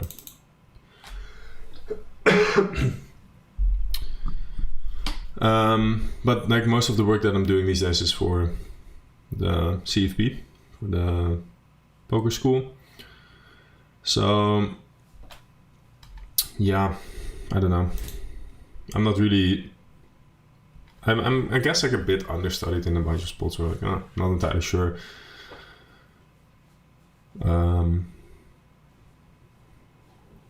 I was just reflecting. I think I should be playing a bit more aggressive, willing to make mistakes. Those kind of things I think would be good. I'm kind of aware of being on stream and stuff like that. So there might be some plays that I would normally make. I'm not making that right now. I'm not sure.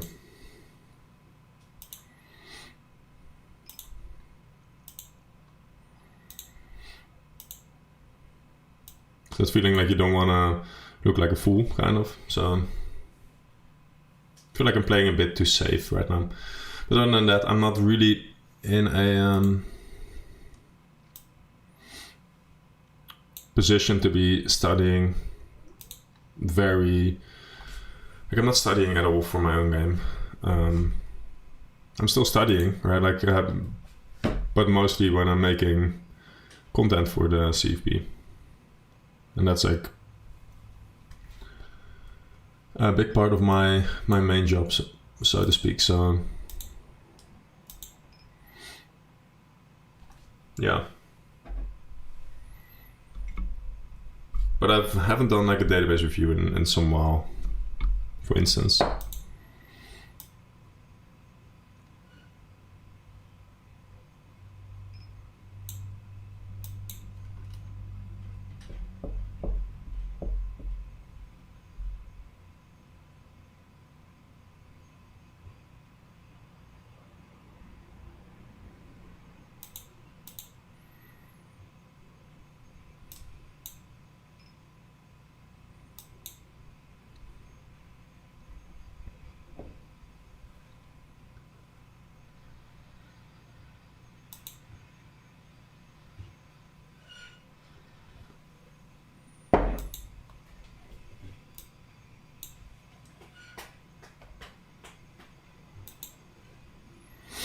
Anyway, according to my calculations, right? Let me see if I can get this on screen somehow.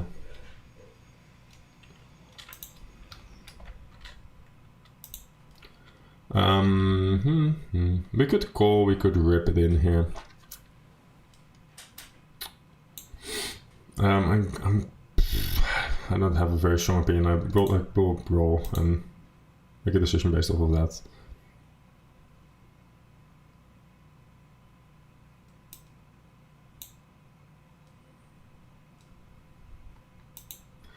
And then versus 1/3 here, I think we just fold. We're going to, like, even ace queen of clubs or something like that is going to be a better call than this, I imagine. So let's close.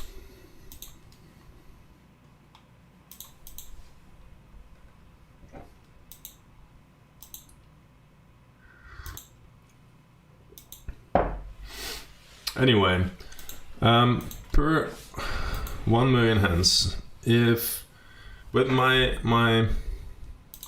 the rate back in the Netherlands, if I lose 2 big blinds per 100 hands, I kind of want to see if I can get it on screen. I guess I can get it on screen. I'll just right.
Okay. Minus 2 big blinds, we make 60k, assuming I get all the jackpots, like the EV and the jackpots. Minus 1 big blind, 110k. 0 big blinds, 160k. 210k if I win 1 big blind, and then 260k if I win 2 big blinds for 100 hands, which I'm not saying that I can by any means, but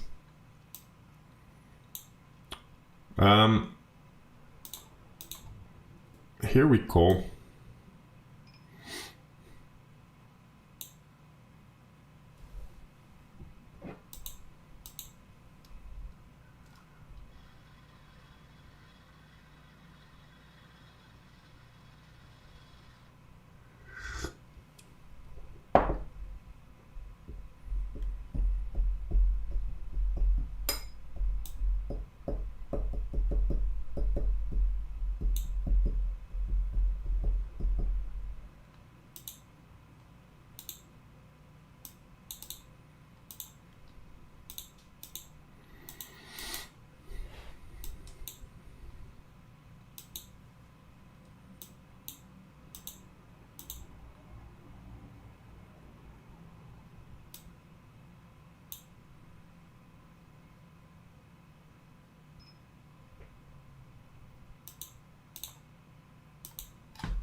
Seems like witchcraft to me that you have all those stats on what opposition players are doing.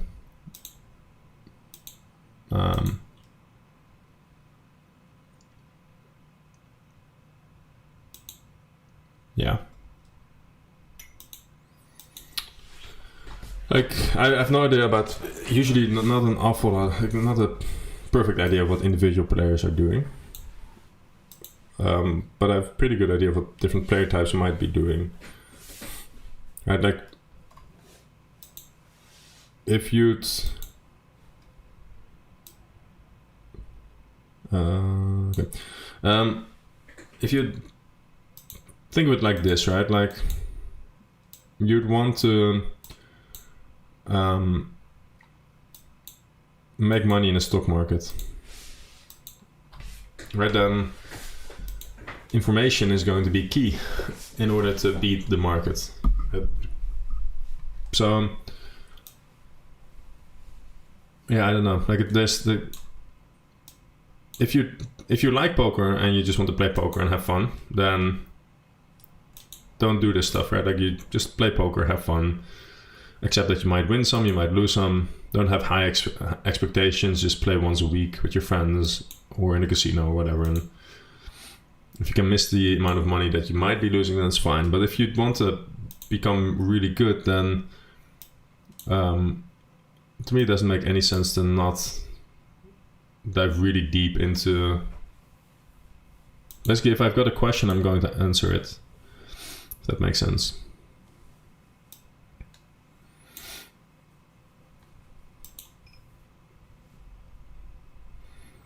And I've done that for a couple of years. Then, yeah.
Let's go ahead and 3-bet here.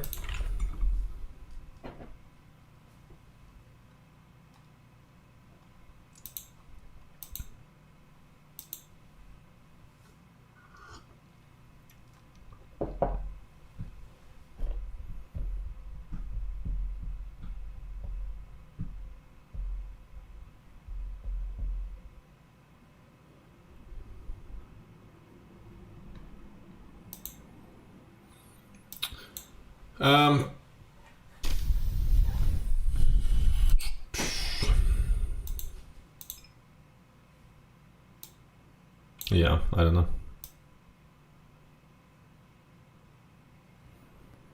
Probably just got a range check there, or check at a very high frequency. I need to check fold. Not much to say.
I get why I have that info, just to understand how you get it. Yeah, like there's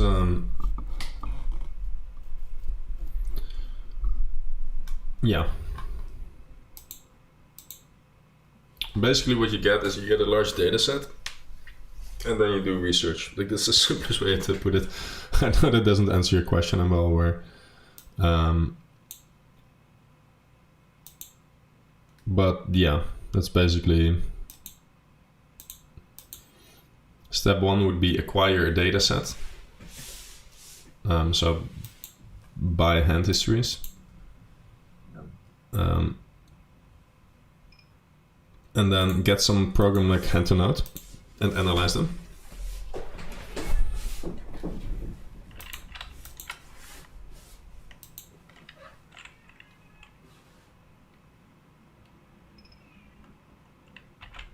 I think I'm going to bet myself versus this dude. But yeah, you don't start usually with like one day you're like, wait, let me just figure this out, and then you've got it all figured out. It's basically the same as anything. Like I've been learning how to code, for instance.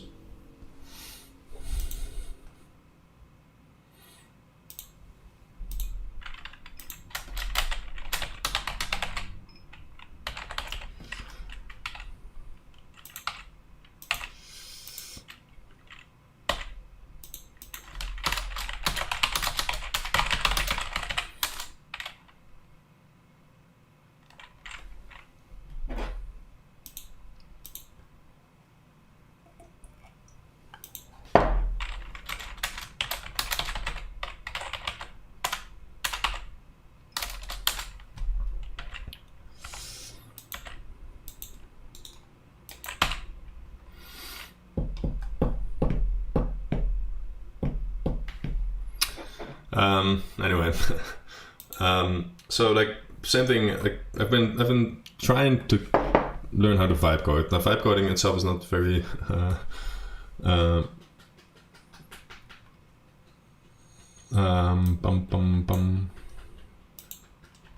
did I go for it? Snapchat? I can't remember. I can't remember even.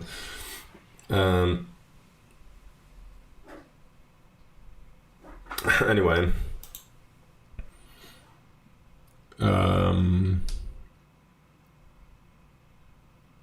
I've been studying. I've been basically building stuff for the guys in the CFP, and then quite often you're getting into this thing that you need to build, but then in order to get it right, you need to learn something, and you're like, okay, well, I don't really want to learn this.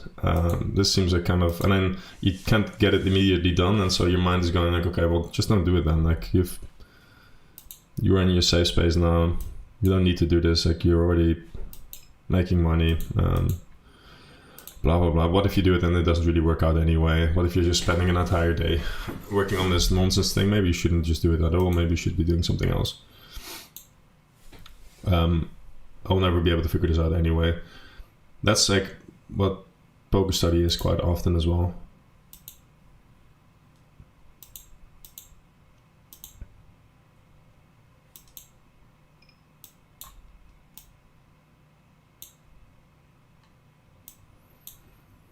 Quite often you find yourself in the valley of despair where you don't really know.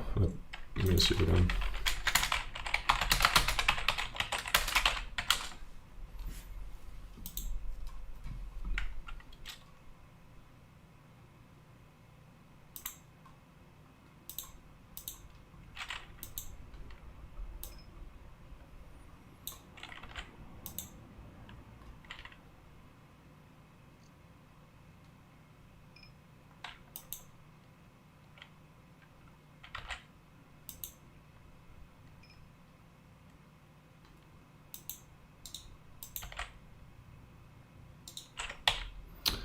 I don't know if you can see it here, but like basically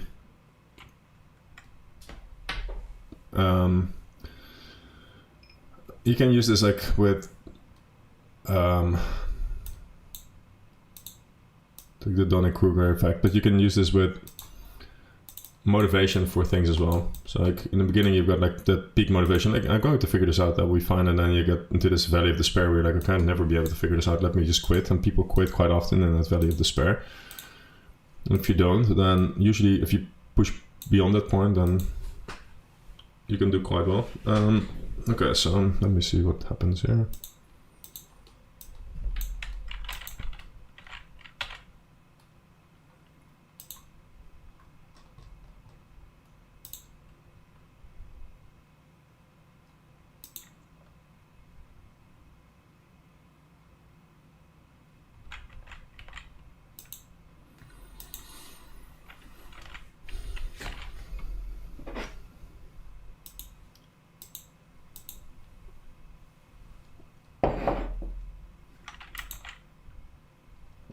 The timing is quite bad here. I insta-bet pretty much.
not going to bluff. Like, this guy is pretty good.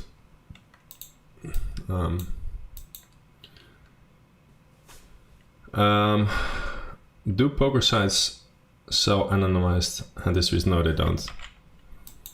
I don't wanna like, maybe your best bet is Google at this point.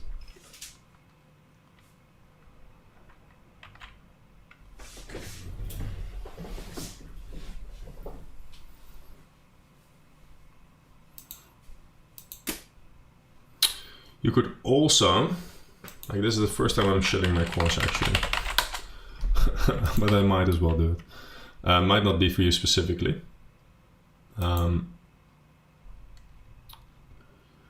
But, tum. 4 run at once.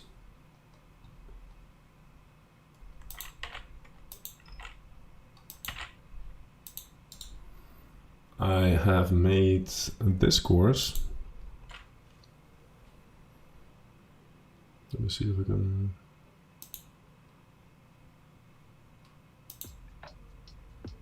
No. Let's.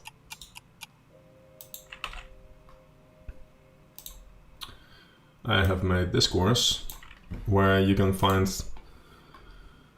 course price. Who am I? Blah blah blah blah. Oh wait, that's still thing. No, I want to check. Almost time out there. I'm going to bet the turn on the bottom left table here. On the bottom right, I 3-bet pre-flop, and I'm betting small, and I'm probably not going to fold.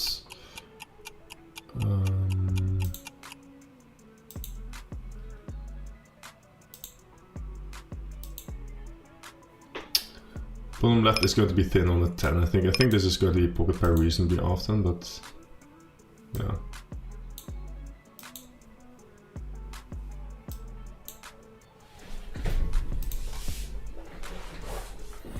And bottom left, I'm not folding.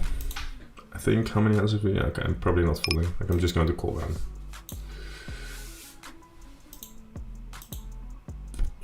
Check is great. Nice.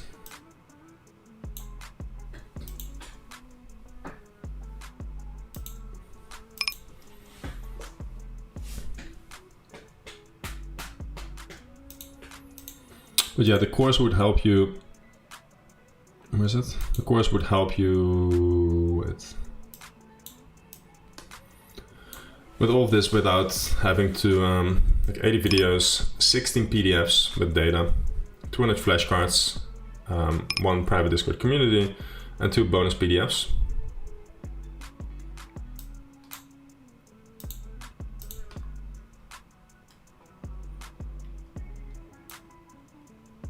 And you can see, like, this is basically the entire course. Questions? Bye.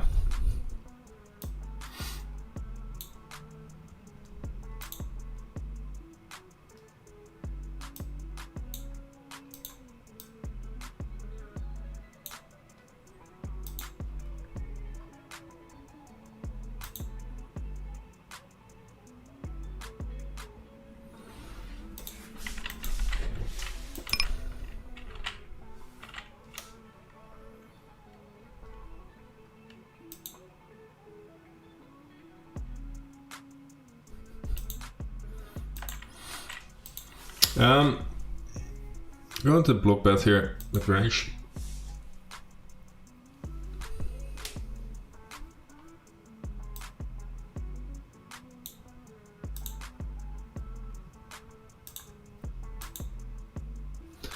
Getting quite a large raise here. I actually wanted to block bet. I'm not sure why I go with 40% here, which I didn't really want to do. Close. For this sizing, I think I fold, but.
Tempted to shove here.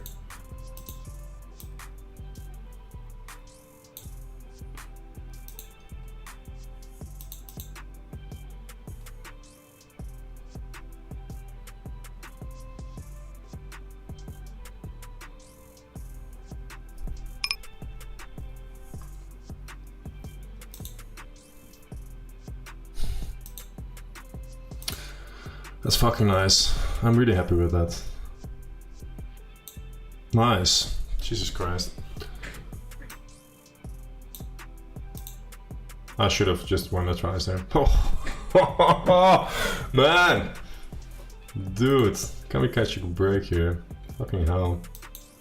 I misclicked for running it twice.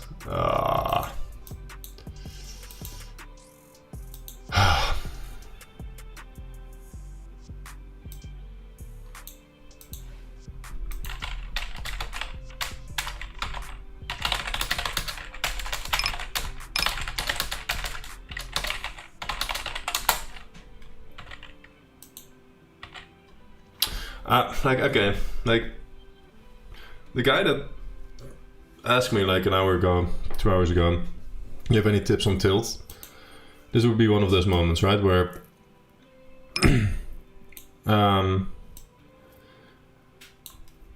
you make a good play, or at least a play that turns out to be right this time, and you're like, okay.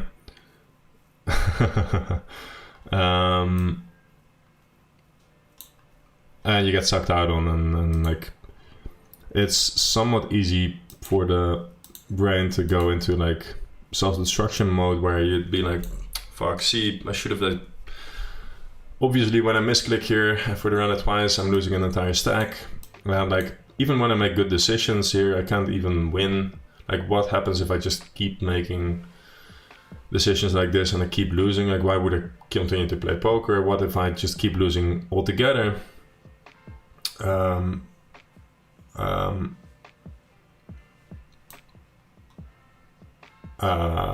Sorry, like, I will reply to you in a second, CNC. But basically, I wasn't like actually trying to show you my course. I was just like, this is like probably someone with a bit more marketing knowledge should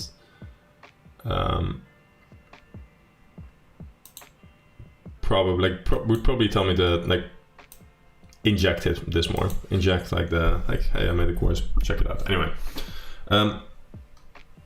very easy to go into self-destruction mode, right? Like, I should have won, it's unfair, it's annoying, what if I keep losing, etc, etc, etc. Like, we don't have control over the things that are happening, or the triggers, right? Like, we don't have control over the cards, we don't have control over variance, we don't have control over our results in the short term. So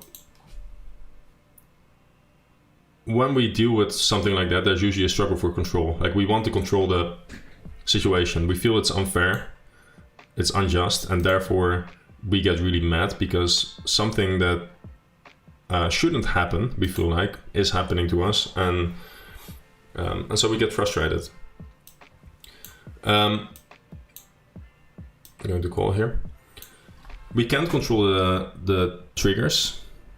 We can't control our emotions. But what we can control are our actions and our thoughts, right? So when that just happened, like, I can be relatively frustrated with myself here, and I'll be like, okay, this is annoying. I shouldn't have done this. Like, I should have been winning. This is like, I never win. I just like lost the pot on another, like lost the stack on another table as well. So I could be really frustrated with all of that. I could also just tell myself, okay, like, that was a very good play. Like, I owned him. And I'm really happy that I trusted my gut there to just shove, like raise the flop and then shove. So really, really happy with all of this. The result didn't turn out the way I wanted to, but like, I can't control that. Like, so let's surrender to the result, and let's be really happy with the fact that we like made a very good play here. we're allowed to feel frustrated, so like we can't control whether we actually feel happy, but like that's something to be proud of, right? And then when we make a genuine mistake, we can always tell ourselves, rather than like, oh, like if I never win again, like if I keep doing stuff like this, I'll never win again, blah blah blah blah blah, right? Like the brain always goes to the most negative long-term outcome. But we could also just tell ourselves, okay, this was a mistake. That's annoying. Like I'm allowed to feel annoyed when I make a mistake. But like in the end, it doesn't really change the trajectory that I'm on. I'll try to learn as much as I can from this mistake. For now, the only thing I can do is just keep playing, keep trying to make the correct decisions and future decisions that are left to act, and then move on with life. I've checked here. I'm going to not fold, like GG. Yeah, like this is going to be something like that, but need to be correct 20% of the times. I will keep 4 tables running, guys. Should be more fun then. Also a bit easier for me to show everything, I guess. But yeah, I lost another stack somewhere. I'm not sure where. Let's see. Is it here? Oh no, yeah, here. Yeah, here. Where versus Eraser. Eraser opens the small blind, I 3-bet, he 4-bets, and I shove ace queen, which is a fine shove. Like you need to shove sometimes, or you get to shove. You could shove sometimes there. It's a mix between shove and call. I decided to shove this time, and we get called by kings, run it twice there, and we don't win, which is a bit annoying, but yeah. So like we're running a little bit under EV in this challenge. I think I'm down like a little bit. I'm not sure how much, but maybe 5 buy-ins or something like that. Maybe more. I'm not sure. But we ran a fair bit under EV as well. Like we can check actually.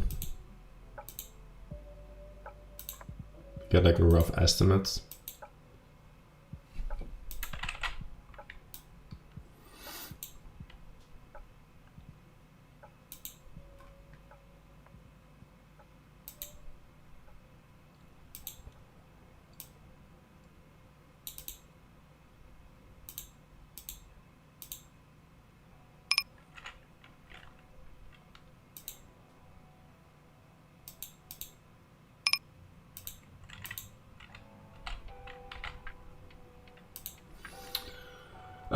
Okay, so let's see. I'm not sure when I started this like first session. So the 3rd of March. Let me see.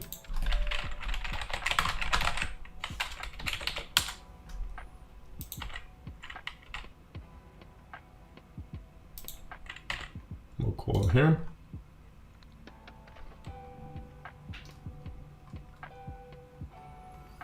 Session 1. I guess we're at session 5 now. 6 days ago was the first one, so 8th of... I'm going to call here.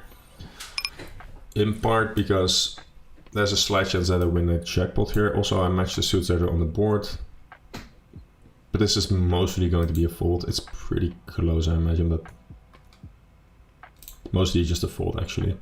But the fact that... yeah, I guess it's close with the jackpot involved. It's probably 5 fold in equilibrium anyway. Like I could just fold there, I guess, and move on.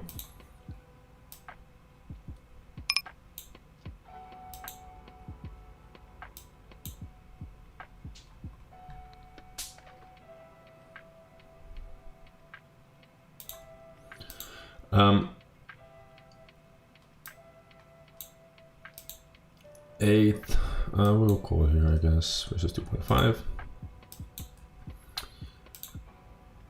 8th of March was like the first session. Was it the 8th? Wait, let me see. Streamed 6 days ago. Can we see exactly what the date was? Oh.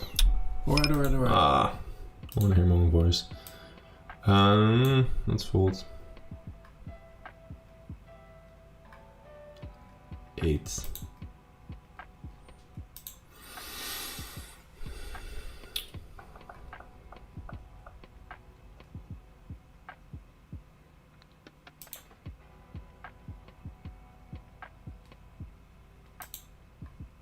7 is 7th of March. Okay, 7th of March. Okay, that makes sense.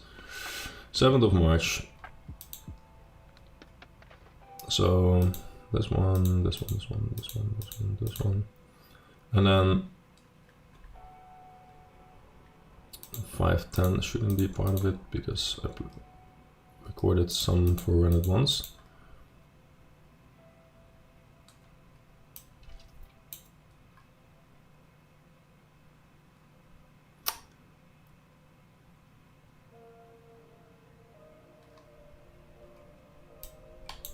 Go ahead and 3-bet here. So yeah, EV graph, let's see how we're doing.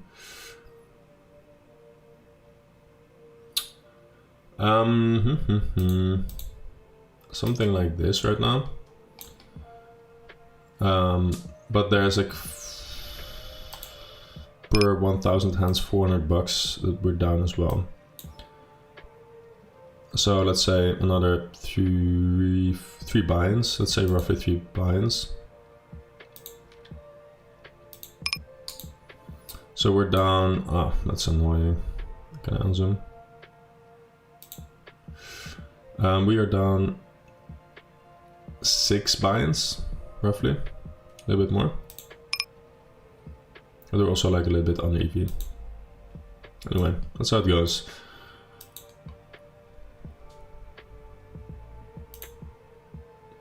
Like, we can feel annoyed by this.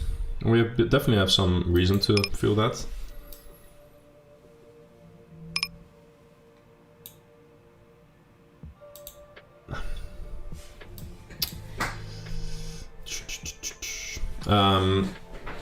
There's definitely some room to feel annoyed by this situation. But also, what we could also do is just see this more as a challenge.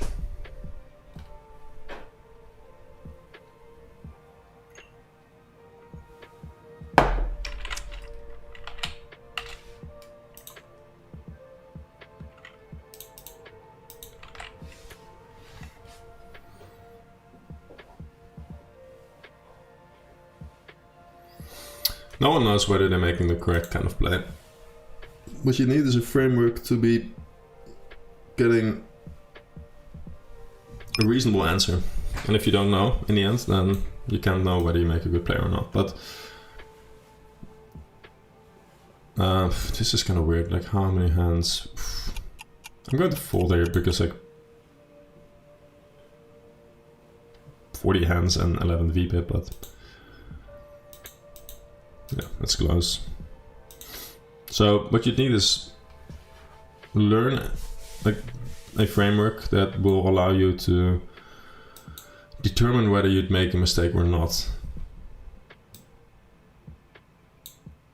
I guess it comes back to that thing like that I discussed in the beginning of the stream, where someone asked me like, if I play this many, could I make it from $22 to 22k in 2 years? It's like, okay, that's not the right question to ask. Maybe you can, maybe you can't, right? You have no control over where you end in 2 years. You have a little bit of control if it's like whether it's higher than you're currently at or lower, but you don't have a lot of control over it. So you need to be somewhat selective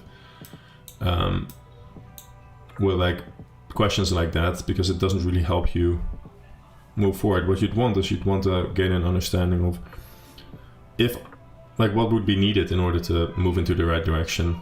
And so like a solid study framework is going to be really important. Basically what you'd want is you want to close the gap between what you currently know and what you need to know in order to succeed at higher stakes.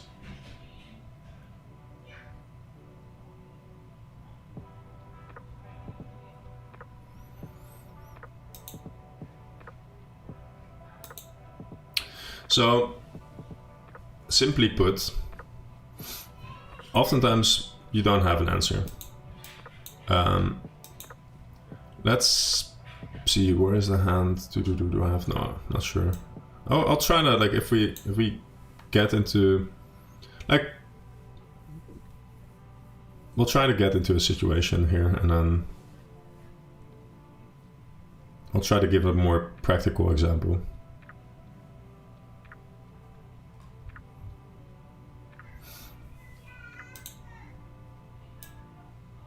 So very clear 4-bet here, and like nothing else that can be done there.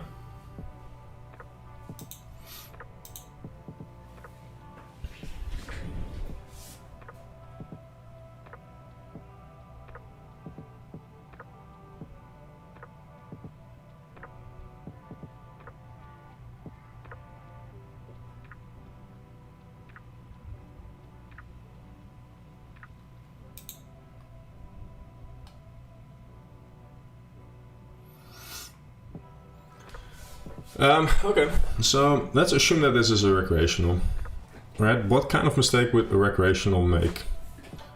Well, I think he might go and bet randomly on the turn sometimes. I'm going to check how many tables this guy's playing. I'm guessing it's a recreational. What's his name?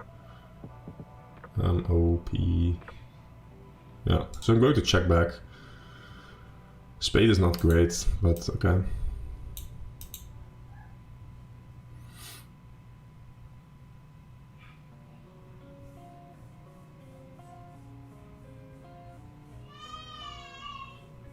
Getting a half pot bet. I'm considering, like, should we just rip it in before the, like, there's about 20% chance, actually a bit less I guess, not 20% roughly, chance that another spade rolls off.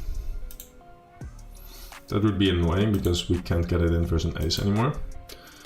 How big of a chance do we have that this guy's randomly punting? I think that there's a reasonable chance that he has pocket sixes without a spade or something like that, so I'm going to call and hope for the best.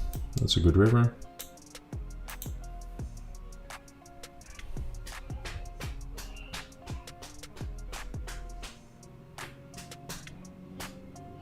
He could still have aces if he's a recreational.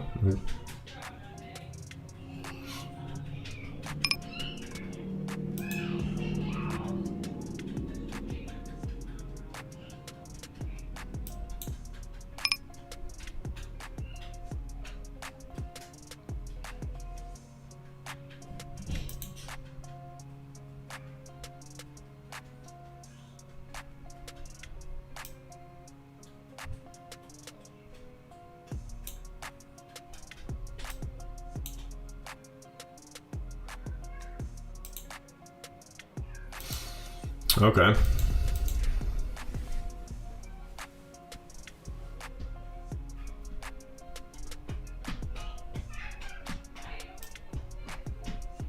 King Queen is close here, blind v blind. King Queen is close. Here obviously we're going to shove. I think he will fold quite often, to be honest, but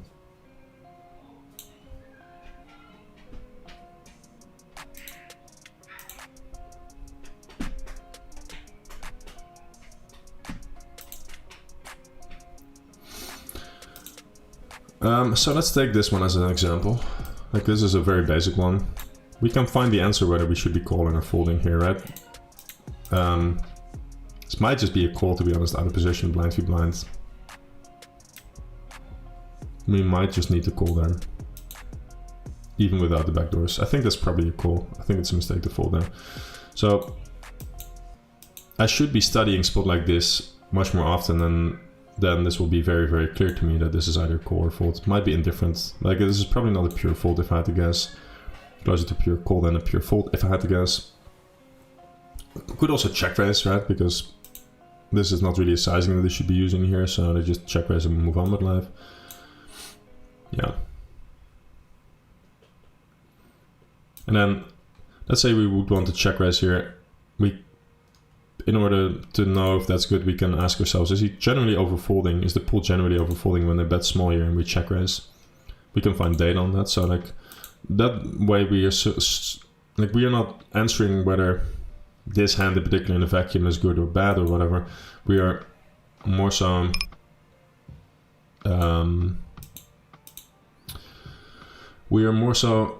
building strategies.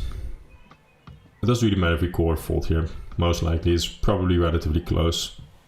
But if we build profitable strategies, then we might conclude that it's actually better to raise here, check raise here, and min for about okay, 70 VPIP guy. And here with sixes, I guess we call.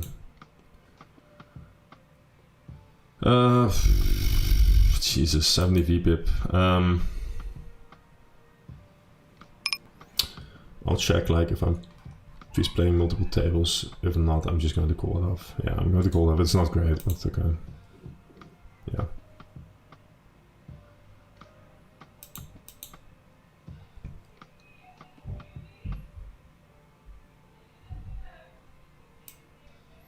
Can't seem to catch up with my EV.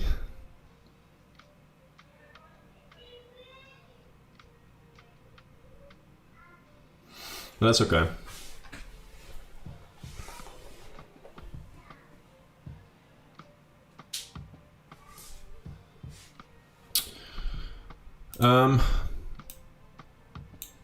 I think the common answer is Samu Patronen. Samu Patronen. Samu. I feel like I know that name.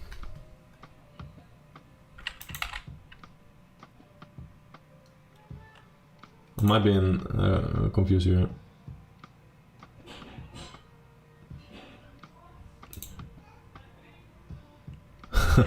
I think, okay, I'm going to answer like why he jammed ace king there. I think he jammed ace king because he thought I was...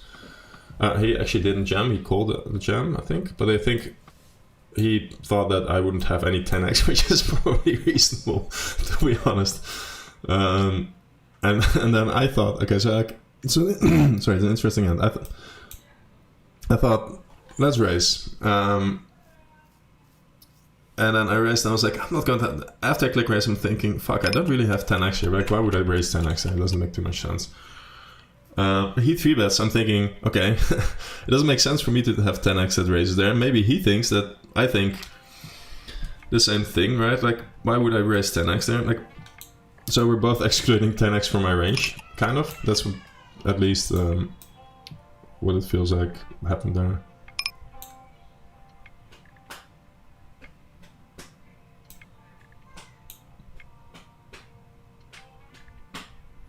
And it's okay about the suck out. Like, I was happy with that hand. I feel like I think the main problem that I've got right now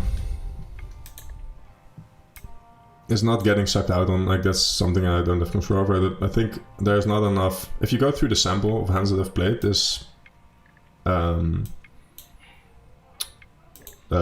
challenge, I think I'm not happy with the hands that I've played overall. Here we're going to shove, and here we're going to shove.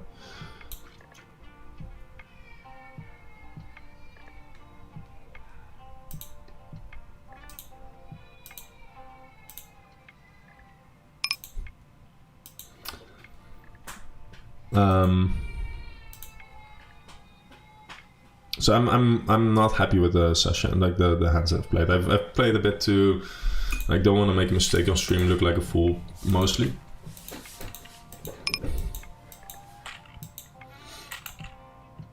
Which is fair, I guess. Like also, like, there's not an awful lot of benefit to playing playing very exploitative, right? Because everyone can see my hands, so they might be able to figure out stuff. Also, if I'm going to, like, no one's going to think I'm a complete lunatic, don't know how to play poker if I play somewhat basic poker, ramble about blockers a little bit here and there, like. But if I allow myself to go into my more, I guess, natural state where I'm like hands like pocket nines, right? If he had snap called me with a 10, then it's one of those situations where, like, you're like, everyone in the chat is going to be like, that's horrible. And 5% of the chat is going to be like, well, let me tell him how horrible it is. And so, like, you're going to have like 1, 2 guys, 3 guys maybe that are like, oh wow, you punted there, that's horrible. Like, do you always punt like this? Stuff like that. So the upside potential is quite low.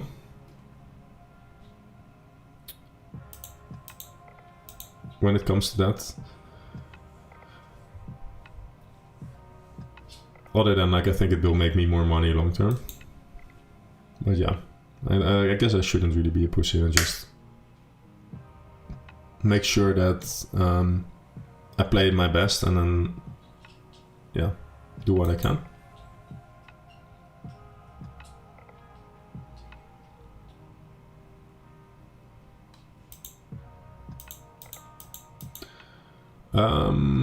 Small blind.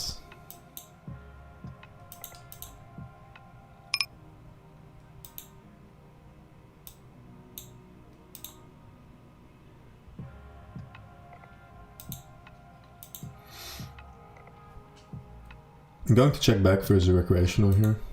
Very tight recreational, but recreational nonetheless. I was going to say if he bets here, I'm probably just going to fold.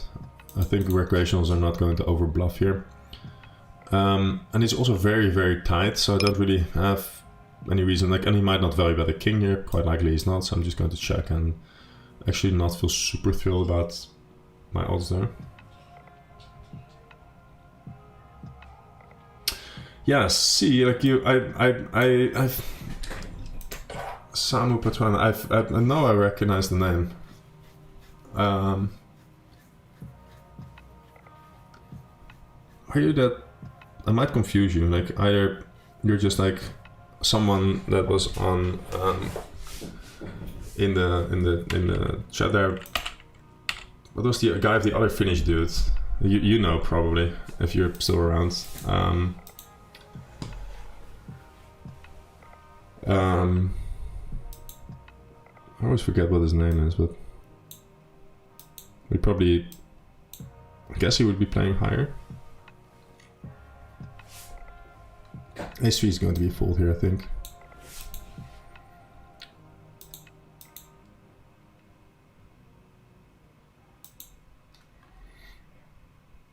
Oh no, you're like just someone someone else. Okay, I guess this other Finnish dude that posted a lot of his results for quite some time.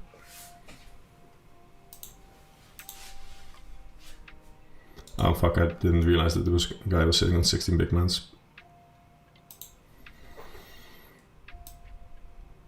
I'm going to run it once. Might as well try to actually run up like an EV difference of like, I don't know, 20 stacks or something like that.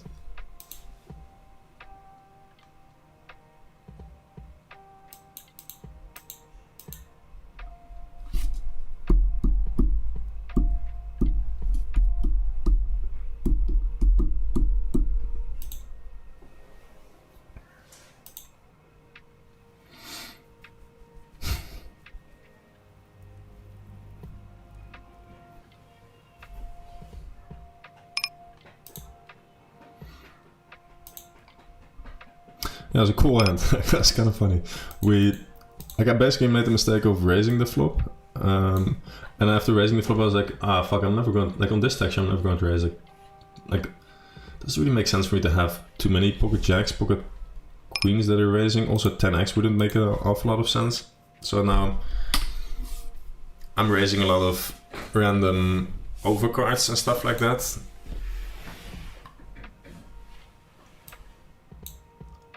And then you threw it, I was like, okay, but you probably feel the same way. I just rip it in and hope for the best, I guess. If he has a 10, then if you have a 10, then I'm just going to cry a little bit, I guess.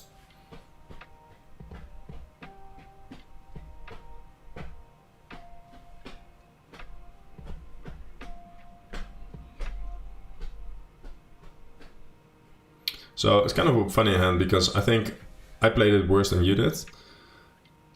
Yeah. It seems like relatively dry at 500 on a Friday. Like this table is going to be somewhat profitable. This table probably. Like, I'm not sure about this guy.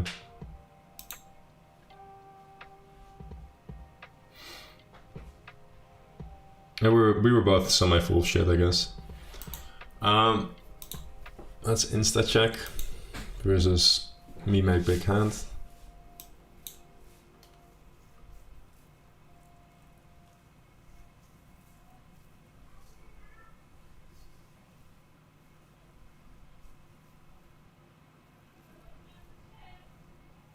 We're going to go and bet 3/4 here.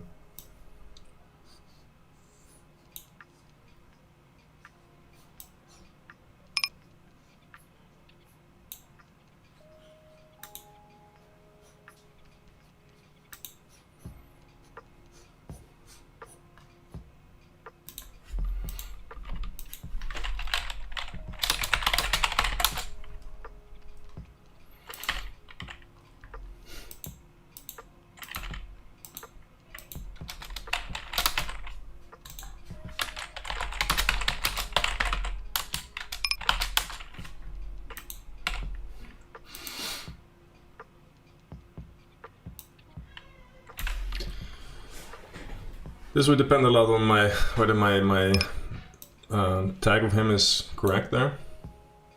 Okay. I think we could potentially lead here sometimes because we're going to have more ace queen. I could be wrong. It's probably more like queen 8-7 type hands, type boards. But I think if I was supposed to have a leading range and a check range, he's going to be betting too often, because if I check range and I should have a leading range, then he should not be betting as often. I'm going to call here. Like, these sizings are so large for it. Like, I'm not sure why he goes and bets this big. I have no idea what that means. Is that, like, I don't know what it means.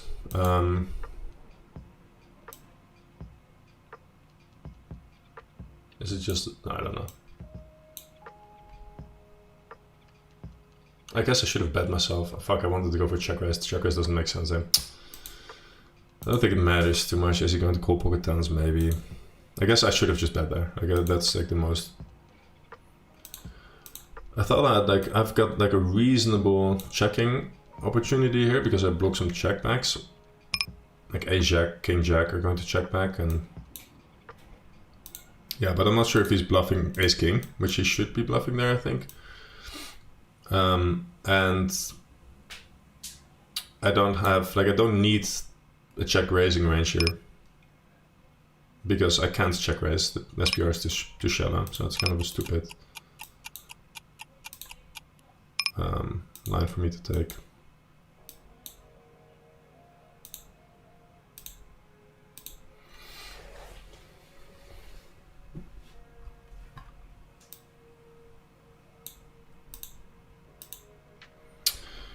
I could call, I could 4-bet. This is, I guess, roughly the cutoff point. Okay.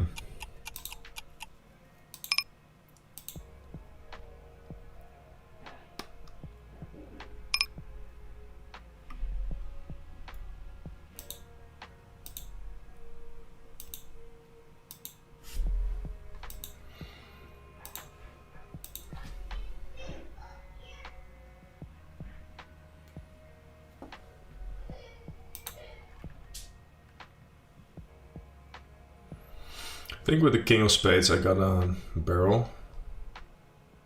What sizing do I want to go with? If I go half pot here, we hit 120, yeah, so I go on that half pot.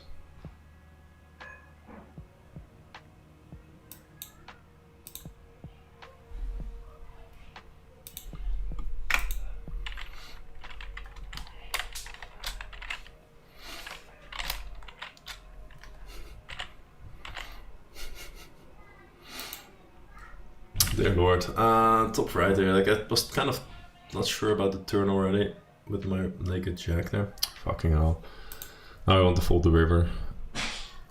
Of course I've got no time link here as well. I'm going to fold, but Jesus. It's really hard for him to be bluffing there.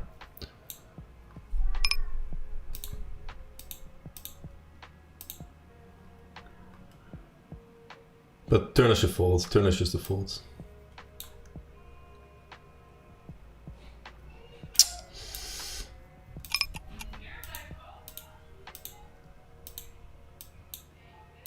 Just range betting here. One simple way of determining the sizing on the flop here is try to assess what he should be doing with a low pocket pair. Like, we want to make a low pocket pair indifferent, so we want to make a low pocket pair where strong high card hands struggle there a bit. if we go small, we can make like pocket 6 a struggle already. Okay, that's good. We go for small. On a straight closing card, I need to check quite often. See you at the table, Simon. It was fun having you around.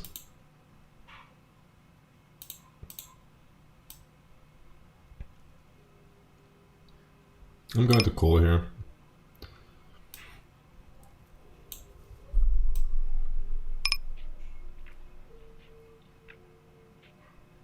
Could it jam? No, I probably don't want to jam this, do we?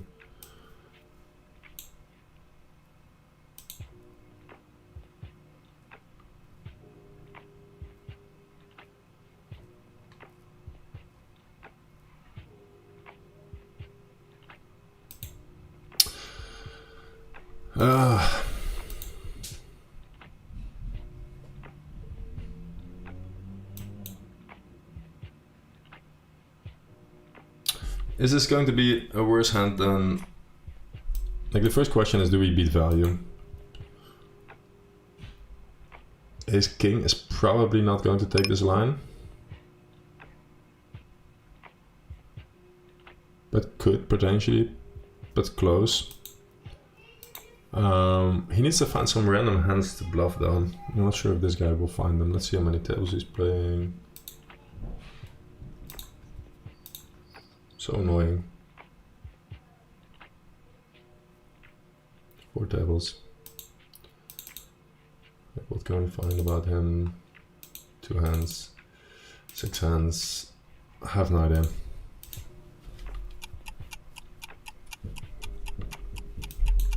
Okay.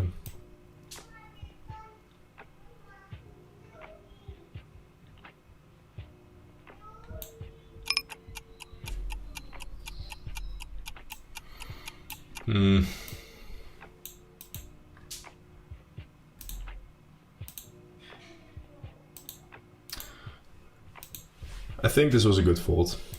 It's a bit annoying, like, okay. Let's analyze the hand real quick. Put this table somewhere else, okay. So the problem here is that when he bets this sizing on the turn, his range is usually quite strong. And he's going to barrel the river more often. So like check calling to check fold the river is kind of gross, which is why I'm a bit annoyed by this hand. On the other hand, I'm not sure if I can check fold already on the turn. I don't think so. Seems too weak. I don't think I can check call the river. Or I can obviously check call, but I think it's not profitable. So it's kind of a gross spot to be in. Got a relatively quick call on the flop, it feels like here. So I feel like I've got the best hand. Getting a ton of folds on the turn most likely, but also going to be some queen X. How much does petrol cost in the Netherlands right now? We go per liter.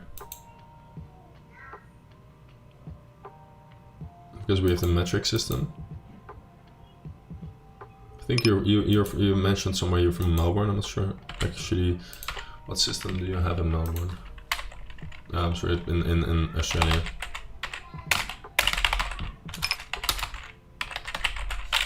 Core and pillar, metric system. Okay.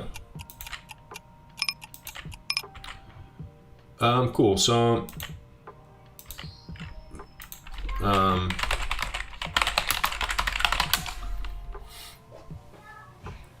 So it is about, like, it kind of depends.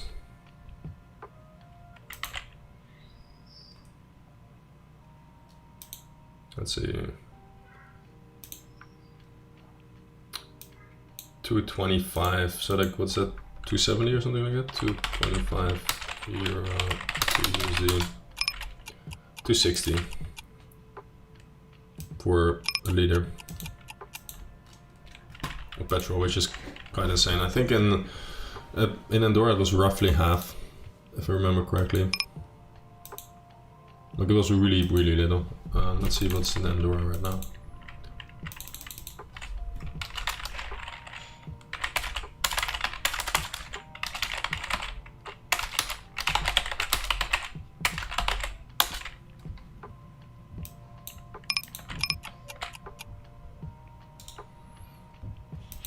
So yeah,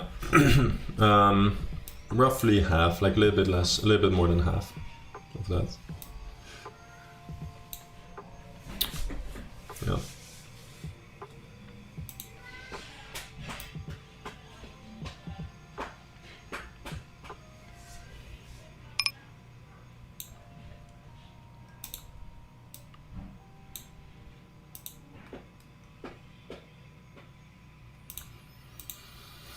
Could be worse.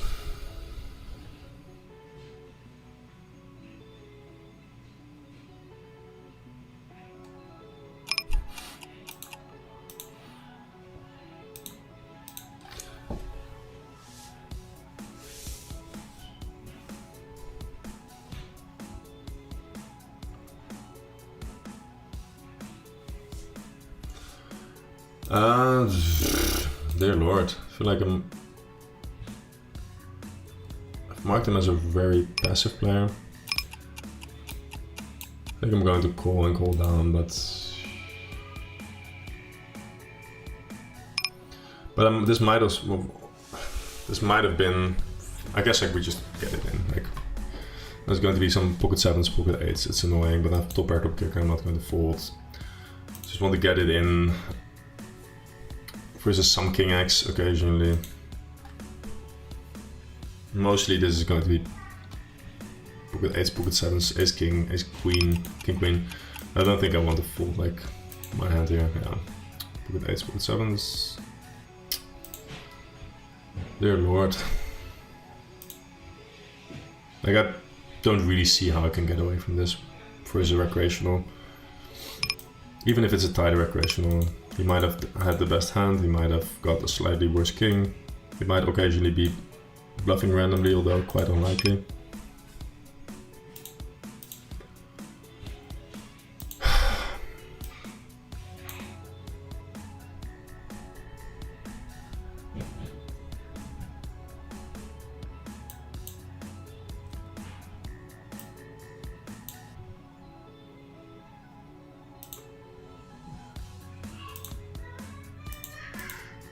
Annoying. Really, really annoying.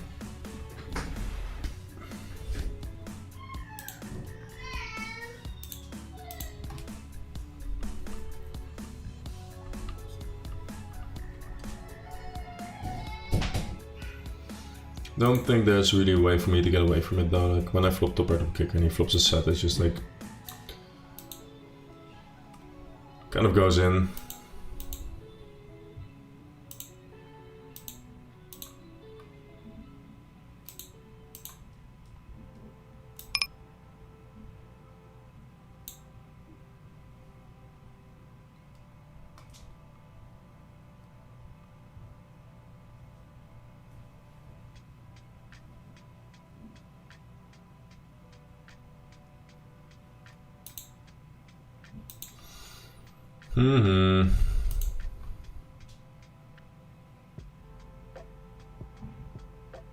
Did you ever read the book Modern Poker Theory and would you recommend it? I think I've read it, but like years ago. Modern Poker Theory. Is that not by Michael something? Yeah, I've read that, yeah. Yeah, Michael something. I've read it. Would I recommend it?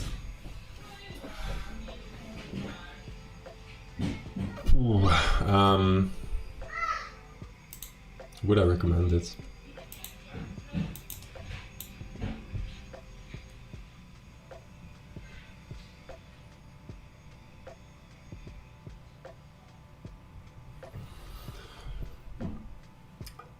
I don't know.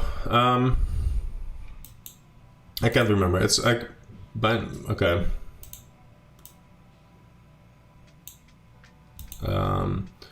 It might have been. It might be a bit dated. It also kind of depends on where you are right now, like what kind of level you're at.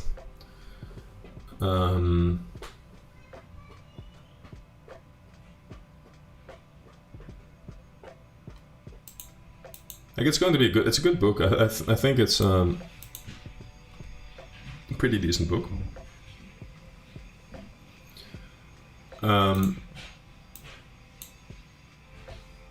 I wouldn't if you expect to read it and then become a winning poker player just by reading it, I don't think that is necessarily how it works. If you go in and expect to learn a fair bit, I think then probably it's a reasonable book to read. It's probably one of the few poker books that I would recommend.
Yeah, luckily we've got a car obviously, but we in the Netherlands, like the cyclist joke is there, but like the distances are quite small. Like if I want to drive from one side to the other, basically I'm located in the northwest right now. If I wanted to go all the way to the southeast, then that would take me about 3.5 hours maybe. If I go all the way to the bottom. So that's like probably the longest distance that you're able to drive in the Netherlands is like 4 hours. But mostly, like we rarely drive more than an hour. Like we rarely drive more than 45 minutes even. So, are you sure you're beating the stakes? Yeah, I'm pretty sure. Like I would say that I'm somewhat confident. Is that a rhetorical question? You've got a very strong opinion on that, Josko?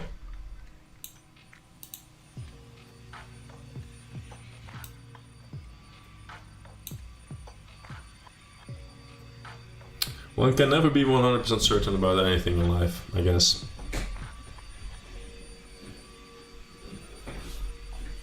But yeah, I'm relatively confident that I'm able to beat these games.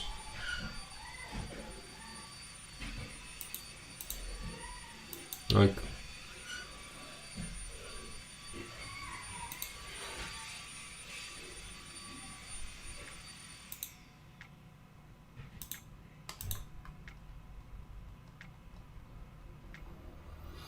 yeah. Am I sure that I'm beating them pre-rake back? It's hard to say. I'd like to think so, but maybe not. I haven't can't prove it. Also, even if I played them in hands, like unless I very clearly beat it, I wouldn't know. For sure.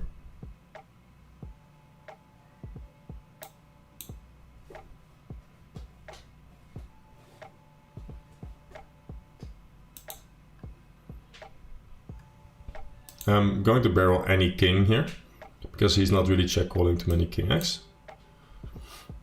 So we get to just bet this and do okay.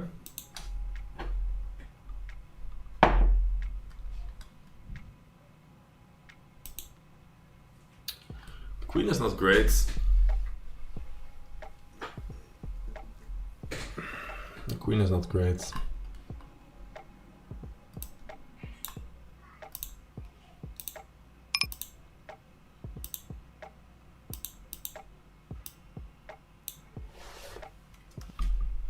I think we still bet.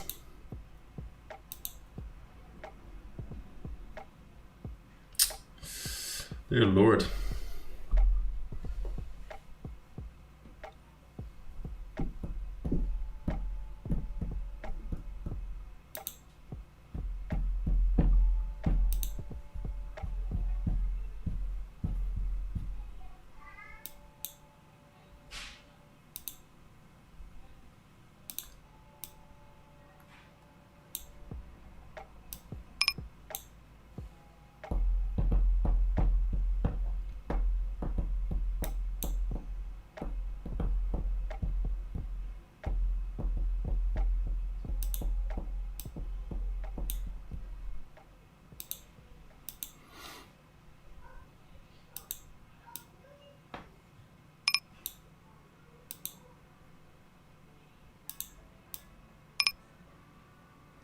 I'm just betting against this dude. I guess we're just playing versus him specifically.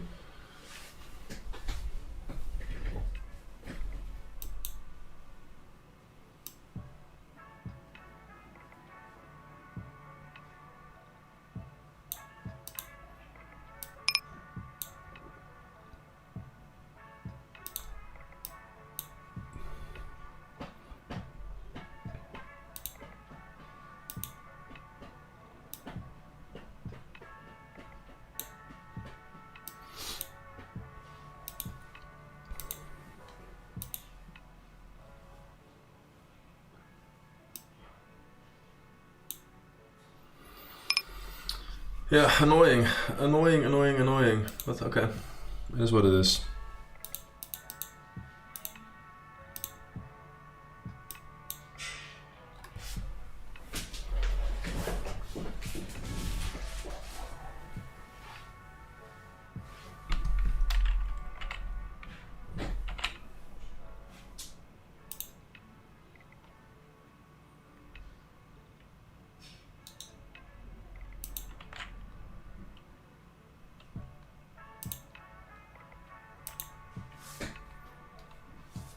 Might be irregular. I marked him as a recreational, but I think he's irregular. I'm going to bet here.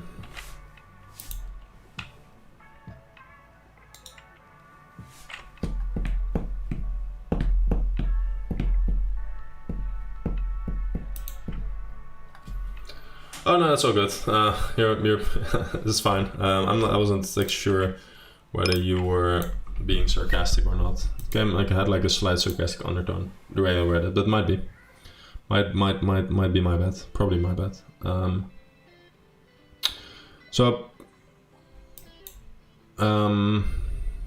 Also might be slightly annoyed because I've been losing today, so might have been just a consequence of result of the session. Anyway, I'm not sure if I would be winning. Pre-rake back, post-rake back. Yeah, like I would be very surprised if I'm not winning after this million hands has passed. How much, I'm not sure.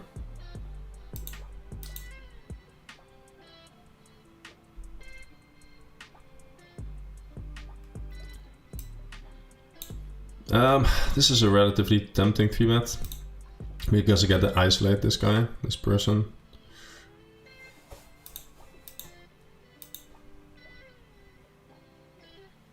The spade, like I kind of want to bet. No, I'm going to bet like this. Okay, this makes 0 sense. I know that it does. I expect him to overfold slightly versus this bet. Now I kind of want to bluff the river.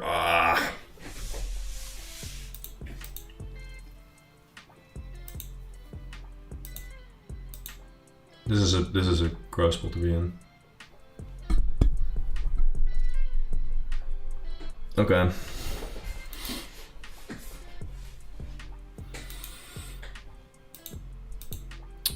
Okay, I can live with that, right? I think like the...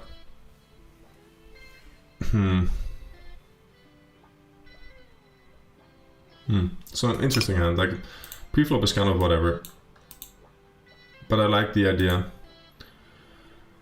Because this guy's a recreational, he's not going to be 4-betting me enough. If I spike a queen or a 9, I'm going to be doing quite well against him. And in post-flop, I know what kind of mistakes a player like this will make. So, I don't know. Like, it's debatable for sure. Right? I can... Fair enough. On the flop, if I bet small here, which is fine, but then I find out... basically, I've got 2 lines I can pick. Either I check the flop and bet turn and bet river, or I bet the flop, bet turn, bet river, kind of. Like, that's kind of what the data suggests I should be doing. I bet the flop, bet the turn, and then I guess I would have given up on the river quite often if the river wasn't a spade. So it's kind of, yeah. That's a cool hand. Here I'm going to 3-bet because this guy's going to ISO way too wide against the recreational, and then is going to struggle to defend versus the 3-bet, usually.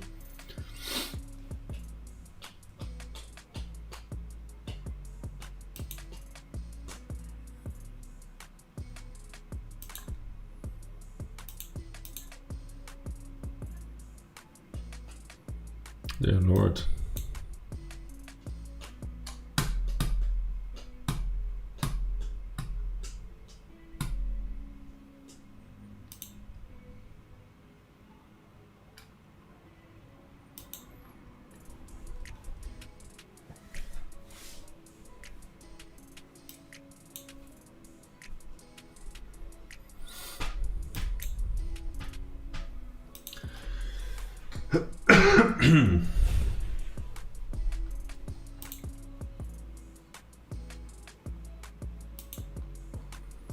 I could call. I could raise. Going to call this time. And bottom left here, I'm going to overbet, and then bet turn, bet river if I hit again.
I'm going to call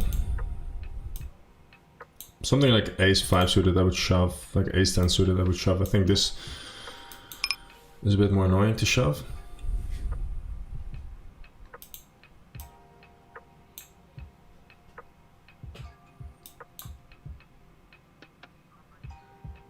Definitely going to be calling the flop.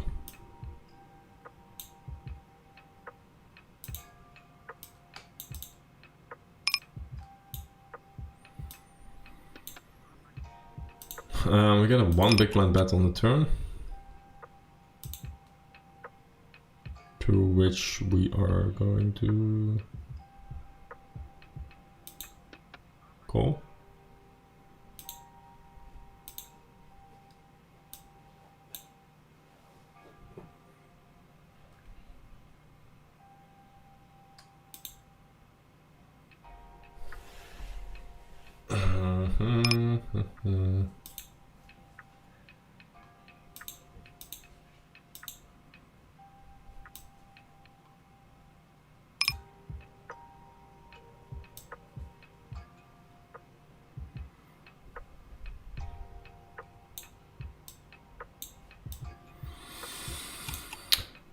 Really hard for him to have a worse hand than I have, right? So can think about it as long as I want, but it's really hard for him to have a worse hand than I have there.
I'm going to fold here.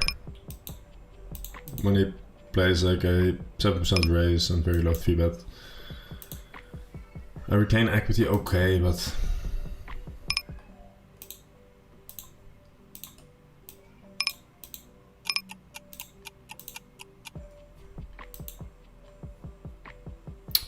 going to the check range here.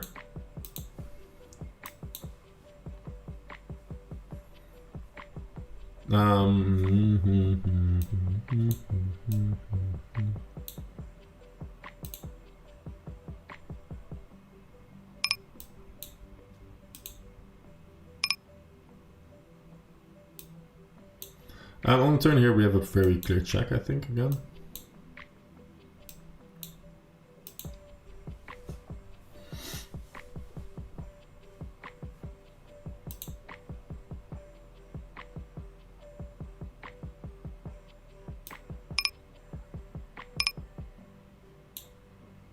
I guess we should bet the river here, because he should be vibrating a 9 on the river.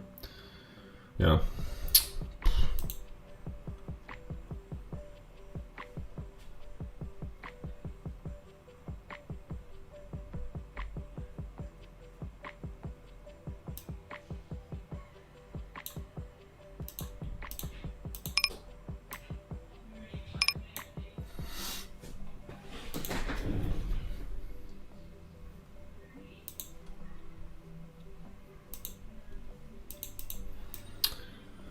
Betting range here, I think, for the sizing.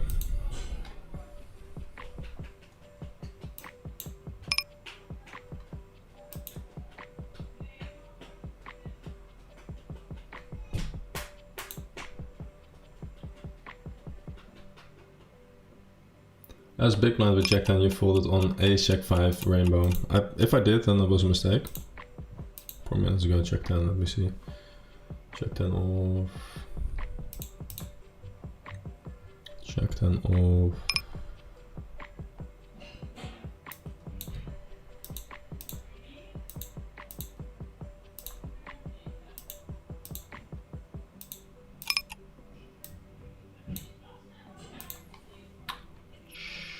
Jack 10 off.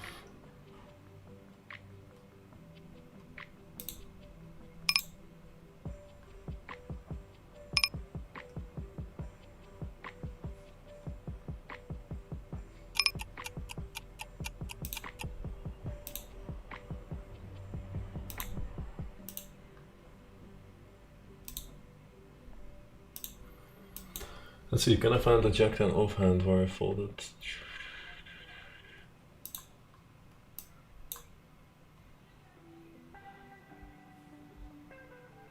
Can't find it this quickly, to be honest. Doesn't mean it's not there, but I just can't find it. This is probably gonna be fault.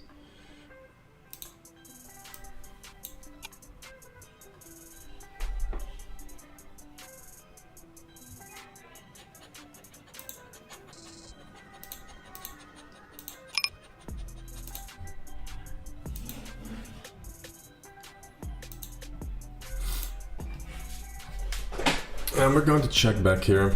He raised pre-flop with 3-bet. I think I should have called if that happened. I can't remember.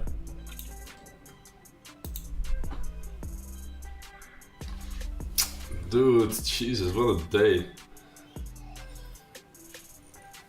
48 VPIP guy, I think I have to call here.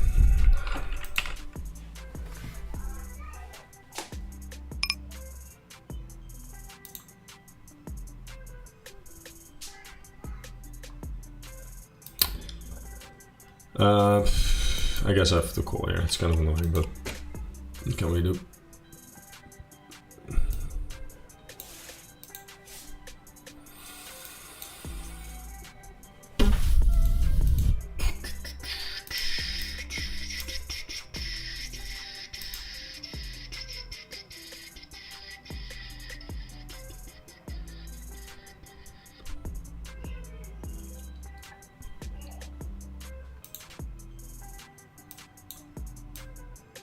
Going to call here with 6-5.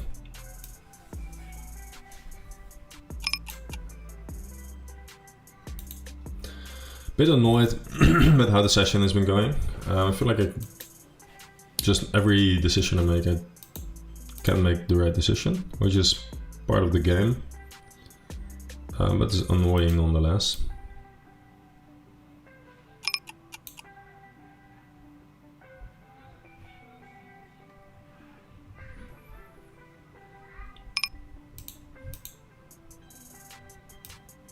I think we just want to realize here and then bluff the river potentially.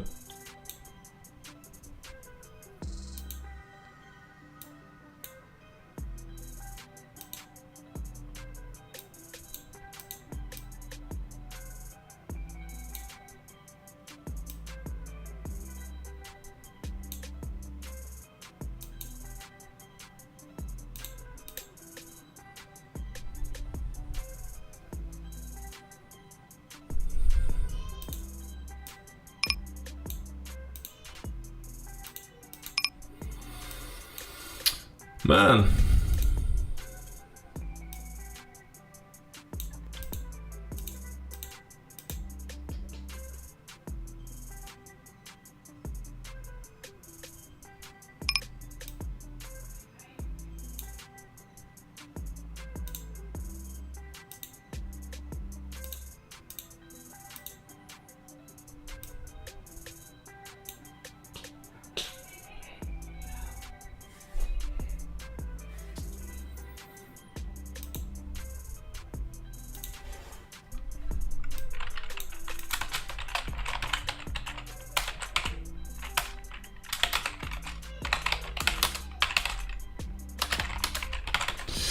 Okay.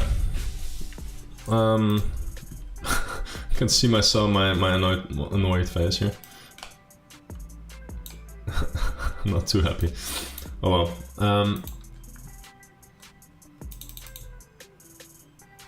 Yeah, what can we do? I'm going to wrap up soon-ish, I think.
I had to do it.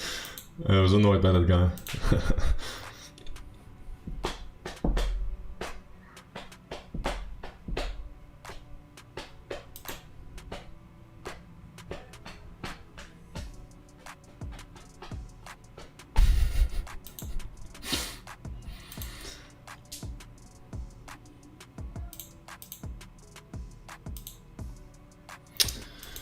Glad I finally win one.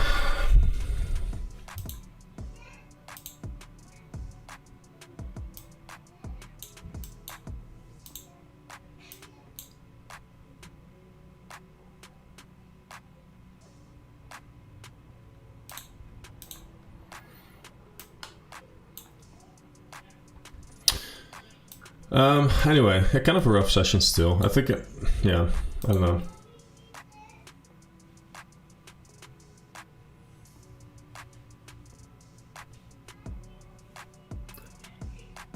I should not have folded, I meant.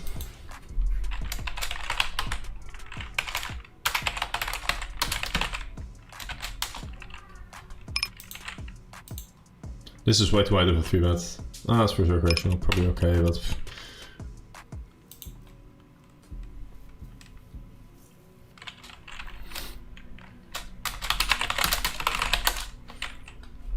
It's definitely a defense if that hand happened the way you said.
When this guy calls, I think I can fold now.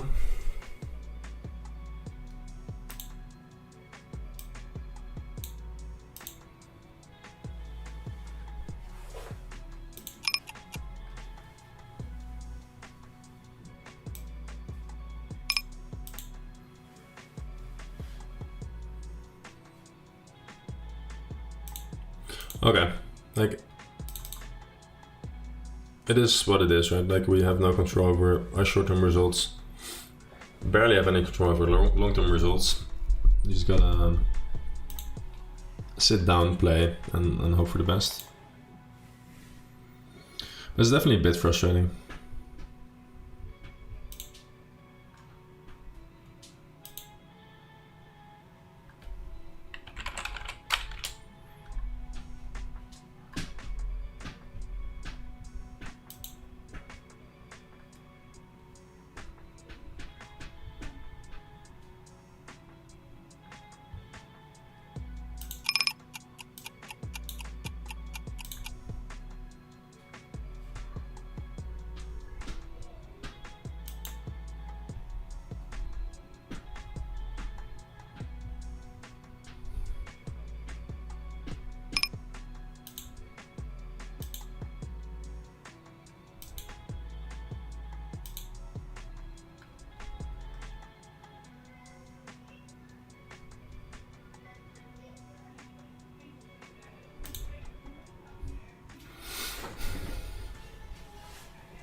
Going to bet large here. Mainly because this is recreational.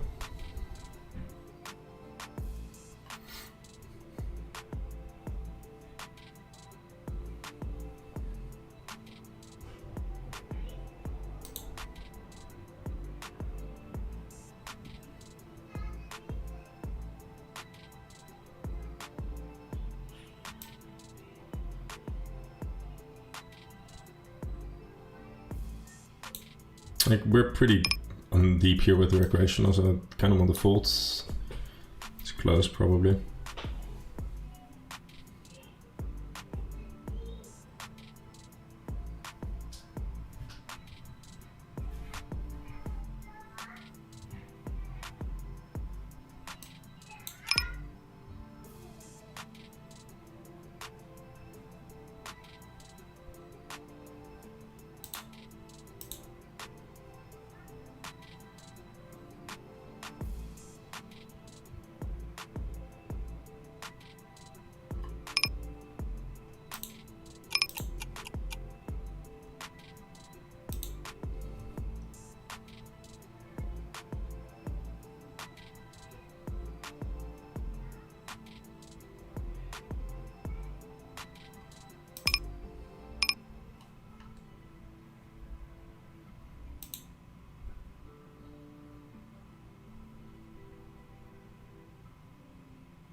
Dum dum dum.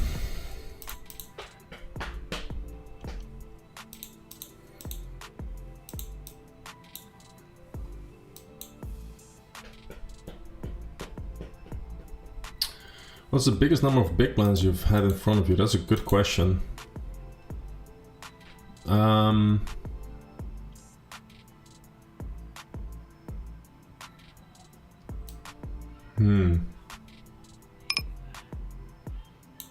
I'm going to call here. I overbet the did, I overbet the turn here. Yeah. I'm going to overbet the river here.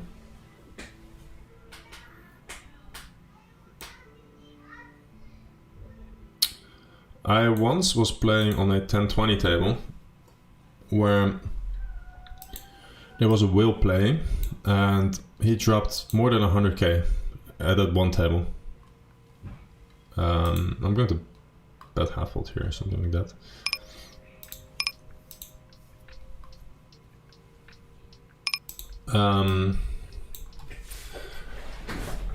So maybe more than 100k.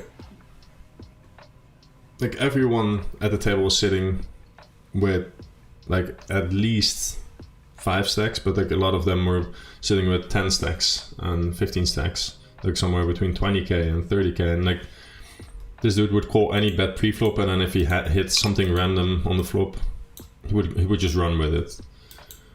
I'm not sure what was up exactly with him, but basically he dropped like more than 100k at the table.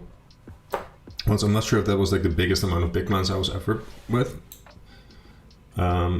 But let's say big blinds at reasonable stakes, that was definitely one of them.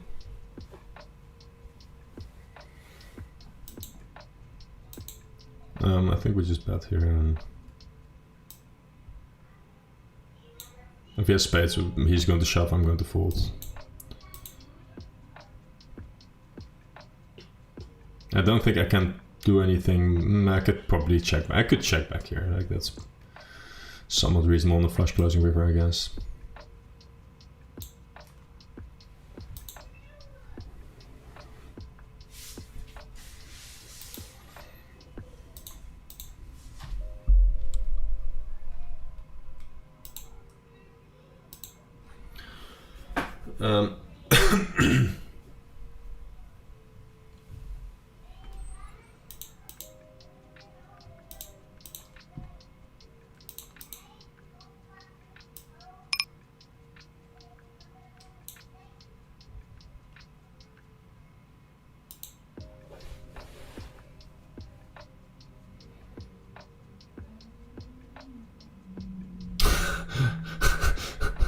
There's a woman's voice in the background who reminds me of my oma, which is I guess grandmother in Dutch.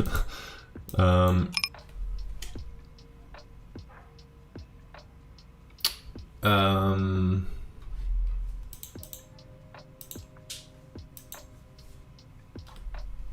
guess it's my wife. I'll tell her. She thinks she sounds like a grandmother. What do you think about playing GG and L50? Or better choosing another side? It depends.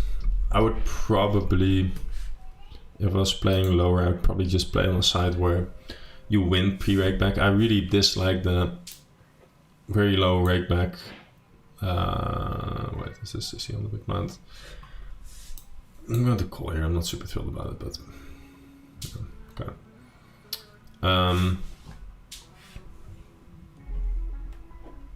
What was I going to say? Yeah, so like I would probably, if I was playing 50 now, I would play on Unibet, or I would play on PokerStars or something like that. Play on a side with relatively low rake.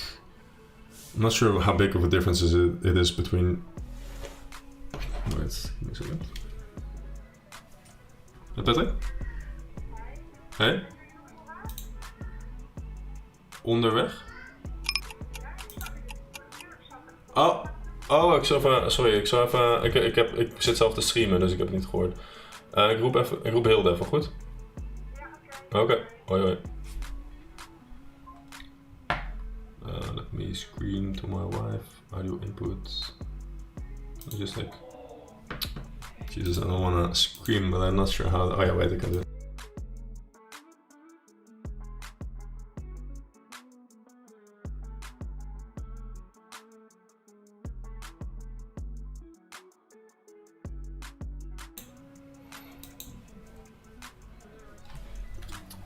But yeah, I would probably play on another side. But I have no strong opinion, to be honest. I've not played 50 now in forever. Maybe the rake on other sides is higher. I don't know.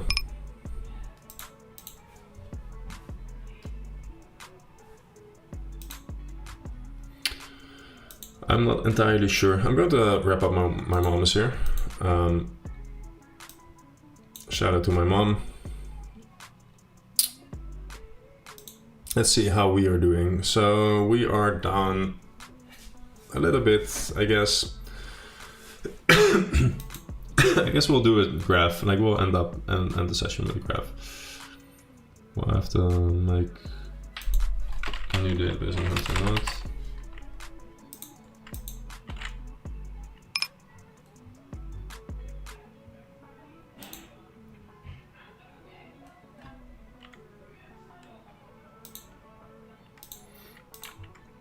I think the first session was the 7th of March.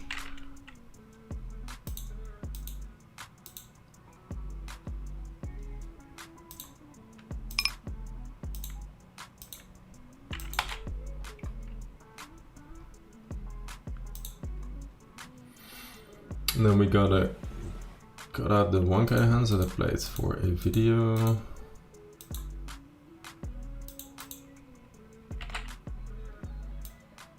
Yeah.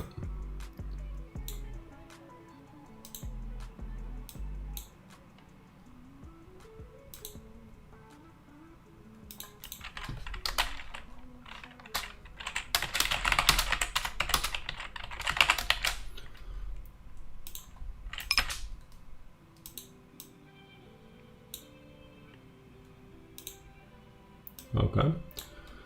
And then, alright, show.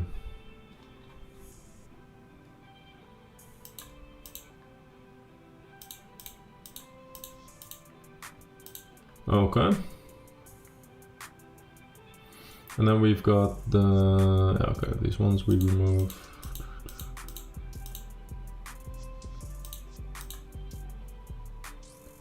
Okay, so we played 4K hands.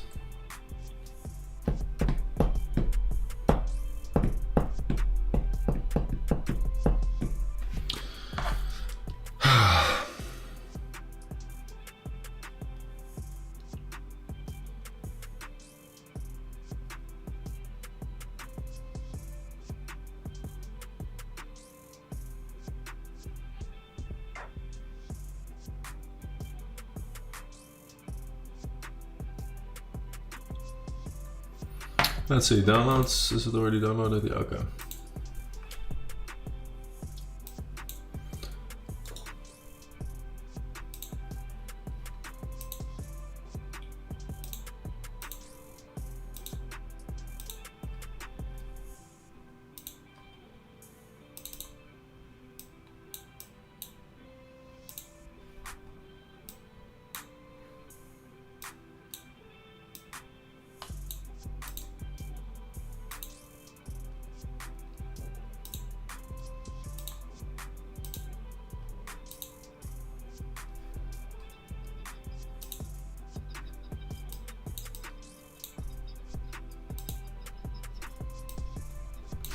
Alright, we can see how we're doing.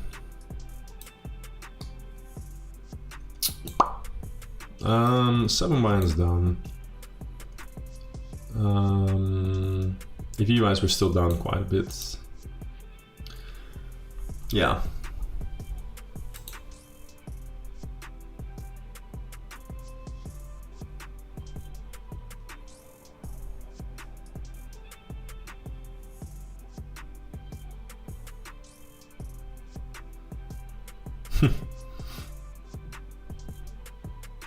Are you Dutch, Cynthia?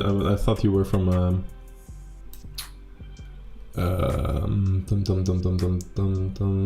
from Australia. Anyway, I guess like my wife's grandparents actually moved to Australia, and then the grandmother of my wife got homesick, and they moved back.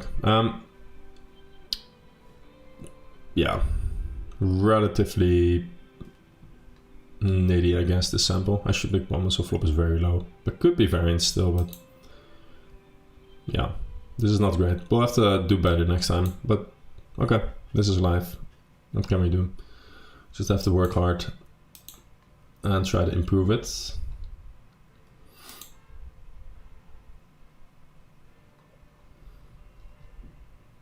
That's it. If you guys have any questions, drop it in the public Discord where there's a link. I was like, why do you drop your comments after the stream? Drop it in the public Discord. There's a link. If you're interested in getting coached by me, there's going to be some links in the description as well. And for now, good luck with it.